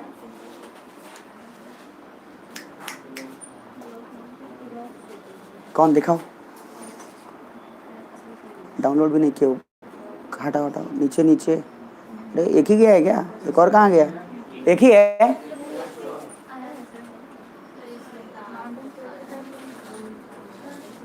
खाली लैंडफॉर्म वाला गया है? अच्छा रुक जा, भेज दिया, चले चला गया चित्रंजन, देख लीजिए, ठीक है। अब ये वाला ओपन कर लीजिए। अब इसमें खाली बस नजर दौड़ाओ तो कुछ समझ में आ रहा है नीचे? उसमें सर आपको सिमेट्रिकल फोल्ड दिख रहा है, कॉर्नर में सिमेट्रिकल दिख रहा है, एसिमेट्रिकल। बहुत मेहनत कर रहे हैं सर, देख लो। आइसोक्लाइनल दिख रहा है, आइसोक्लाइनल के बाद फिर आपको मिलेगा ओवरटर्न के बाद रिकम्बेंट के बाद आपको मिलेगा उसमें जो नाम है चेवरॉन, उसी चेवरॉन को हम लोग ओवर थ्रस्ट भी बोलते हैं। बुझा रहा है? अब वो कुछ समझ में आ रहा है उसमें? पिक्चर खाली देखो अब, और अब महसूस करना फोल्ड माउंटेन कैसे कैसे बना होगा। और सर फोल्ड माउंटेन का नीचे जो डायग्राम है उसको देख लो सर, वो कैसे बना है, वही तो शेप है ओरिजिनल, ये वाला ये जो दिख रहा है ये मेन, ये काम का है, इसी शेप को उस पर दर्शा रहे हैं। ऐसा ऐसा पहाड़ भी तो मिलेगा आपको, तो है तो फोल्ड माउंटेन। देखो ये कौन सा शेप बन रहा है, इस पे देखो ड्रॉ करके, यूं करके देखो, ये आइसोक्लाइनल थोड़ा सा ऐसे ऐसे थोड़ा मिल गया, इस पर फोर्स लगा थोड़ा ऐसे हो गया। इसके पहले वाला देखोगे तो ये सर पूरा ऐसे बन रहा है। अरे बुझा रहा है? तो सर ये सिमेट्रिकल, एसिमेट्रिकल और ये जो चीज है ये माउंटेन के बेसिस पर डिपेंड कॉम्बिनेशन। हाँ नहीं, ये जरूरी नहीं है कि हर जगह हो जाएगा। ये पॉसिबल है कि एक माउंटेन पे बहुत सारा शेप हो सकता है। ये पॉसिबल है कि एक ही माउंटेन पे सर आपको हो गया सिमेट्रिकल भी हो सकता है, एक ही माउंटेन सिमेट्रिकल भी हो सकता है, चांसेस बन सकता है। लेकिन हाँ, अलग अलग टाइप के माउंटेन पे अलग अलग दिमाग में रखना है। अच्छा ईमानदारी से पहले बोलो, इसको शेप, इसको इस पे ध्यान दो, इस पे तो ये कुछ शेप ऐसा नहीं बन रहा क्या, ऐसे मतलब ये करके थोड़ा सा जो बन रहा था जिग जैग, तो इसमें से कौन सा हो सकता है? आपको सोच के देखो, एसिमेट्रिकल हो सकता है, या अगर आप आइसोक्लाइनल की बात करोगे तो आइसोक्लाइनल भी हो सकता है। अरे हाँ है ना, मतलब मैंने एक बात बता रहा हूँ, हाइट बराबर नहीं, मैं एक बात बता रहा हूँ कि उस टाइप का स्ट्रक्चर अगर आप इमेजिन करना चाहो तो आप पर्वत को देख के बता तो दोगे ना कि कौन सा आइसोक्लाइनल है और कौन सा सिमेट्रिकल है। अरे है ना, जरा नीचे आओ, बस देखते जाओ थोड़ा सा। ब्लॉक माउंटेन पे देखो, यहाँ दिख रहा है हॉस्ट और ग्रैबिन, दिख रहा है? हॉस्ट ऊंचा, ग्रैबिन क्या नीचे दिख रहा है? जोर से बोलो यार। और उसके नीचे आओ, नॉर्मल फॉल्ट, थ्रस्ट फॉल्ट दो दिख रहा है। नॉर्मल फॉल्ट बोला था और एक रिवर्स फॉल्ट बोला था आपको, तो रिवर्स फॉल्ट समझ में आ जाएगा। नीचे देखो रेसिडिवल माउंटेन दिख रहा है, ये देखो सर रेसिडिवल माउंटेन, ये दिख रहा है कि सर अवशेष है। तो पहाड़वा देख के आप पता नहीं लगा लीजिएगा कि रेसिडिवल माउंटेन है। ये अरावली है जिसका बचा हुआ हिस्सा बचा हुआ है। ये कौन सा माउंटेन हुआ? रेसिडिवल माउंटेन। बुझा रहा है सर? उसके नीचे देखो ये भी तो सर, ये प्लेटू दिख रहा है, पठार। और प्लेटू का टाइप भी बताया था, पिडमोंट, इंटरमाउंटेन। अरे बोला नहीं था इंटरमाउंटेन क्या, दो पहाड़ के बीच में। और अभी क्या बोला? पिडमोंट, एक पहाड़ एक तरफ प्लेन या सी।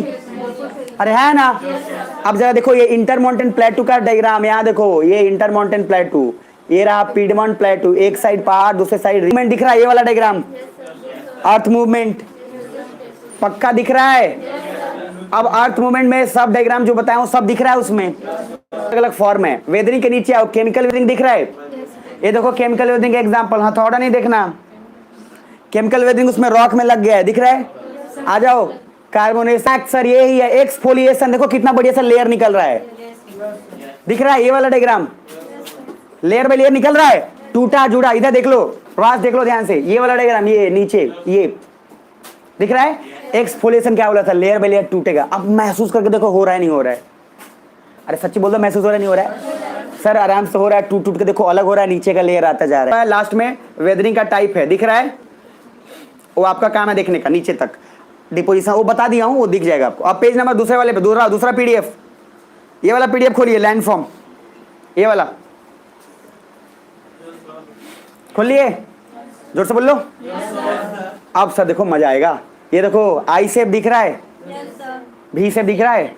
सोर्स क्या है? रिवर कि ग्लेशियर है? नीचे आओ, उसको भी छोड़ो। मैंने बोला था दो पहाड़ के बीच में देखो नदी निकल रहा है, देख पा रहे हैं? हाँ जॉर्ज। अब सर नीचे आओ, गॉर्ज। अब उसको ये भी देखो, ये भी यहाँ पे कैसे काट छाट के कैसे बना है ये सूरज, और कितना मस्त, क्या दिख पा रहा है? अब सर नीचे आते जाओ, बस जीवन का आनंद लेते जाओ। वाटरफॉल दिख रहा है? वाटरफॉल सर ये देखो वाटरफॉल का पिक्चर। अब देखो, आप देखो कितना गहरा बन गया। कौन सा पूल? प्लंज पूल या पॉट होल? सब नीचे आओ सर, ये देखो नीचे है पॉट होल्स, ये वाला दिख पा रहा है? हाँ। अब उसमें क्या, जो फ्रेश वाटर था वो नहीं, अब उसमें बहुत सा चीज मिल गया है, तो पॉट होल्स की तरह बन गया। बुझा रहा है? कुछ महसूस हो रहा है? अब जरा नीचे आओ सर, ये देखो सर, ये वाला एक रिफ्ट बोला था, अरे रिफ्ट से पहले एक बोला था एक, और ये देखो ये नीचे ये पहाड़, रैपिड बोला था ना, रैपिड, तो बीच वाला देखो ना रैपिड, ये वाला जो हार्ड है वो रह गया, जो सॉफ्ट है वो क्या बह गया। और इसमें तो शूटिंग होता है मूवी में। अब सर नीचे आते जाओ, हाथ दुख गया, देखो नीचे दिख रहा है और सर नीचे देखो ये वाला तो है, इसको छोड़ो, पॉट होल्स का। ये देखो ये मेंढर, ये मजा आएगा देख के। दिख पा रहा है? अरे है ना? हाँ ये देखो नेचुरल लेवी, बाढ़ के कारण बताया अभी आपको। उसके बाद पेनी प्लेन और प्लेन एरिया वो देख लो ड्रेनेज पैटर्न से। अब नीचे देखना एंगुलर पैटर्न कैसे है नदी का, डेंड्राइटिक पैटर्न बोला था ना, एंगुलर डेंड्राइटिक बोला था, है ना? रेडियल बोला था जो केंद्र से बाहर निकल रहा है, सेंट्रीपिटा। अरे ये डेल्टा ओल्ड एज में कि यंग एज में? ओल्ड एज में। आ जाओ आप नीचे। एस्चुरीज दिख रहा है? एस्चुरीज ये देखो, ये देखो एस्चुरीज, एस्चुरीज है। उसमें क्या है सर? बोला था जहां पे समुद्र का पानी और जो आपका ओशन का पानी है वो आके सर एक जगह मिल जाता है, बुझा रहा है? तो एक तरफ सर जो एरिया रिवर के बाद बन रहा है कुछ पैटर्न, डेंड्राइटिक पैटर्न है कि एंगुलर है? डेंड्राइटिक ही जाएगा। नीचे आओ, अब ये वाला समझ लो, मेरा काम हो जाएगा आसानी से। इरोड करते करते करते करते वो बना दिए। अब घूमने जहां भी जाओगे ना तो पिक्चर दिमाग में चलेगा, बुझा रहा है? नीचे आइए। अब सर वैसे ये सी आर्क, इसी पर रणबीर कपूर डांस करेगा, बुझा रहा है? अरे हई वाला, ये वाला बीच वाला देख रहे हो ना, बन रहा है सी आर्क। अब सर सी आर्क पे आराम से डांस किया जा सकता है, बस उसमें थोड़ा सा सतर्कता बरतना पड़ता है। ये देखो सर, उससे बढ़िया सी आर्क यहाँ बन रहा है, बन रहा है, इस पे बढ़िया डांस करेगा। नीचे आइए। अच्छा उससे भी बढ़िया नीचे सर, ये सी आर्क बनने से पहले का जो नोच है, जो ये है, वो प्रोसेस है, और फाइनली आकर सी आर्क बन रहा है यहाँ पे। अब उसको और इरोड किया तो जो सी आर्क इधर इधर ऐसे सी आर्क बना था, अब ये हट गया, अब एगो बच गया, तो क्या हो गया? चिमनी हो गया, स्टेक हो गया। दिख पा रहा है? तो मात्र एगो बन गया। ऐसा भी मिलेगा आपको, बुझा रहा है? जरा नीचे आओ बस मेरे साथ। अब ये इरोड सर नीचे सॉफ्ट रॉक था, उसको हटाना शुरू किया, बुझा रहा है? एग्जैक्ट। अब मैं एक मिनट रुक जाए मेरे साथ, अब देखना एक ही साथ। ये वाला जो मैं दिखाने जा रहा हूं ये एक ही साथ मेरी तरफ देखते जाना, क्योंकि जब एक साथ देखोगे तो पैटर्न समझ में। देखो अभी रुक जाना, चिमनी रॉक के बाद यहां देखना सर, ये वाला, ठीक है? अभी और साथ में बस खाली देखते जाओ एक बार। अभी रुक जाओ। अच्छा हाँ ये देखो, ये सर बीच में क्या बोलेंगे? Sand speed. अरे दो लैंड को कनेक्ट कर रहा है बीच में, क्या बोलेंगे? Sand speed. अरे बताया तो था अभी। अब जरा नीचे आओ। बीच, बार, बैरियर, कोस्ट लाइन का सबमर्जेंस। कोस्ट कैसे सर बन गया है? इरोजन डिपोजिशन होते हुए तो रास्ता कैसे बन गया? ये देखो बीच में, फिर उसके बाद इसने क्रिएट कर दिया कैसे।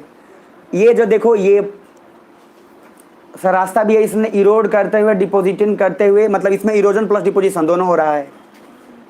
अब सर एक और देख लो, मजा आ जाएगा। हाँ ये देख लो, ये सर आपका डेजर्ट विंड के कारण हो रहा है, तो रेतों को उड़ा कर लेके आएगा, रेत को बहुत उड़ा के लेके आएगा। और सर गोबी डेजर्ट का और सहारा डेजर्ट का बहुत सारा जो रेत है उड़ के आता है, वहां पे भी बताऊंगा। नीचे का पिक्चर देखो, ये सब सर विंड यहाँ पे एक्शन है। ये वाला देखना, एक नीचे यार्डंग्स, ये हवा के कारण हुआ है, ये बुझा रहा है? देख के मानो ये सर रिवर के कारण या सी के कारण नहीं हुआ है, किसके कारण? एयर के कारण। क्योंकि देखो ऊपर ऊपर उड़ा दिया पूरा, बुझा रहा है? आप देख के महसूस हो जाओगे कि सर एयर से हुआ है, क्या कि जो सी से होगा वो अभी दिखाया था आपको, वो अलग होगा। ये ऊपर सर सी से होगा, नीचे नीचे जाएगा। ये देखो ऊपर का कनपट्टी उड़ा दिया है। आगे सर नीचे। अब ये देखो सर, ये जो आपको गॉज बोला था, उसके बाद आपको बोला था, आपको कोरी बोला था। आप प्लीज इसको देखते जाओ, और एक डायग्राम और दिखा देना है मुझे, वो ज्यादा जरूरी है। हाँ ये देखना, ये इधर, ये जो यहां से देखना शुरू करना प्लीज। ये ऊपर सबसे टॉप दिख रहा है, सबसे टॉप दिख रहा है। तो पहले रेत उड़ के हल्का सा आया, रिपल्स बनाएगा सर वेव की तरफ, उड़ के आया। उड़ के आने के बाद थोड़ा थोड़ा जमा हुआ, देखो इधर जमा होते होते होते होते देखो तो क्या हुआ, और फिर उसके बाद एक पूरा लाइनिंग क्रिएट हो गया। इसका नाम क्या है नहीं है, सब उसमें लिखा हुआ है। आप विंड सोर्स से काम करोगे, मैं सिर्फ पिक्चर इसलिए दिखा रहा हूँ ताकि काम अपना बन जाए। पिक्चर दिखाना इंपॉर्टेंट है। नीचे आ जाओ। अब इसके पहले ऊपर नीचे देखते जाओ। अब जितना सारा कुछ है, लास्ट पेज जो मेरा 132 है नोट्स का, जिसमें सारा कुछ लिखा हुआ है ना, उस नाम से इसके फोटो को मैच कर लीजिएगा, सब पिक्चर दिमाग में आ जाएगा। कुछ देखिए। अब एक बार आप पूरा खुद से एक बार देखने की कोशिश करिए, ठीक है? अब देखने के बाद आपको फील एहसास हो जाएगा कि क्या है कि ये वाला चैप्टर बहुत कोई सर देखो, बहुत कम होगा जो पेशेंस नहीं रखेगा उसको नहीं पढ़ाता मैं। वो 2 क्वेश्चन जितना मैं बताया हूँ ये बहुत सफिशिएंट है, बहुत ज़्यादा, इतना ज़रूरत भी नहीं है आपको, लेकिन इतना कर लेना है। क्या हार्ड है क्या ये? तो लैंडफॉर्म पूरा क्या दिमाग में रखना है? दिमाग में ऐसे अच्छा ऐसे सोचो कि बाप रे ये वो चैप्टर। अब ऐसे सोचो 3-4 चीज़ है। रिवर के कारण क्या, कटाव के कारण क्या बनेगा, जमाव के कारण क्या बनेगा, ग्लेशियर जमाव कटाव वाटरफॉल जो भी बन रहा है वो सब कुछ। सी के कारण क्या बनेगा, डेजर्ट के कारण क्या बनेगा, बात खत्म। बुझा रहा है? अच्छा मजा ही नहीं है। तो अब सर ये दोनों जो है, मैंने बोला था कि कोई भी माउंटेन कोई भी सीन देख के आप आइडिया, चूंकि सब कुछ मैं लिख ही दिया हूं उसमें तो पूरा अच्छे से है कि किस सोर्स का क्या नाम है, बुझा रहा है। और बाकी जितना समझाना तो उतना बता चुका हूं। तो हम लोग क्लाइमेटोलॉजी स्टार्ट करेंगे। और क्लाइमेट का एक और बात फिर बोल देता हूं, क्लाइमेटोलॉजी का एक भी फिर क्लास आपको छूटा तो क्लाइमेटोलॉजी में फिर मैं भी मदद नहीं कर पाऊंगा आपका, क्योंकि क्लाइमेटोलॉजी में हर फैक्टर ही कनेक्टेड है, बहुत ज़्यादा। कोई सबसे ज़्यादा इंपॉर्टेंट है। आप पेज नंबर 133 पे देखो क्लाइमेटोलॉजी में क्या लिखा हूं मैं, देखो पहले देख लो जल्दी से। अरे देख लो मोहन प्यारे, देख रहे हैं सर कहा इतना सर परेशान, देख रहे हैं। 133 देख लिए तो देखा उसमें 133 दिख रहा है। अच्छा क्लाइमेटोलॉजी में मैं शायद पता नहीं क्या लिखा हूं नहीं लिखा हूं, वहां पे एक शब्द लिखा हूं देख लो उसमें। दुनिया में 3 चीज जरूरी है, देखो क्या लिखा हुआ। पहला लिथोस्फीयर, जमीन, कंप्लीट कर लिए पूरा। बीच में आओ क्लाइमेटोलॉजी है, एटमॉस्फेयर, और तीसरा है सर हाइड्रोस्फीयर, पानी वाला जो ओशिनोलॉजी में पढ़ाएंगे। और सर ये क्लाइमेटोलॉजी अगर मैं बोलूँ फिजिकल ज्योग्राफी का सबसे ज़्यादा क्वेश्चन कहाँ से आता है तो ये क्लाइमेटोलॉजी है। मतलब अकेला ये मेंस का अकेला ये संभालता है 25 से 30 नंबर, अकेला इतना कैपेसिटी है क्लाइमेटोलॉजी में। और ओवरऑल बात करें ज्योग्राफी की तो क्लाइमेटोलॉजी अकेले सिर्फ अगर क्लाइमेटोलॉजी बढ़िया से आप पढ़ लेते हैं, आई कैन गारंटी वो मेंस भी क्वालिफाई कर जाइएगा सिर्फ क्लाइमेटोलॉजी को। तो इससे ज़्यादा इंपॉर्टेंस मैं नहीं बताऊंगा आपको, क्योंकि क्लाइमेटोलॉजी में सारा कुछ है जो पीछे पड़े हैं। बोला आंधी होगा, कब बारिश, कब क्या तूफान, ये सारा उसमें आएगा। पानी जब आप गे रहे हैं, गिलास में आप रख रहे हैं तो पानी की बूंद उस पर सर सिर्फ क्यों उतना ही पे नीचे आ रहा है, उस सर क्यों फैल के वेपराइज नहीं हो रहा है, ये सारा कुछ क्लाइमेटोलॉजी में आएगा। इसलिए दिमाग में रखना है। और बोला था आपको कि आपको सर पता चल जाएगा पढ़ते पढ़ते तक लास्ट तक कि कब बारिश होगी कब नहीं होगी। अगर आंधी हो रही है तो कितने तेज में होगी, इस समय बारिश होगी तो तेज होगी कि स्लो होगी, ज़्यादा देर तक होगी कम देर तक होगी, आप आइडिया लगा लोगे। बुझा रहा है? तो ये सारा कुछ का आंसर क्लाइमेटोलॉजी में मिलेगा। अच्छा मजा है नहीं है? जोर से बोल के जाओ। ठीक है सर, तो मिलते हैं कल और फिर कंटिन्यू करेंगे।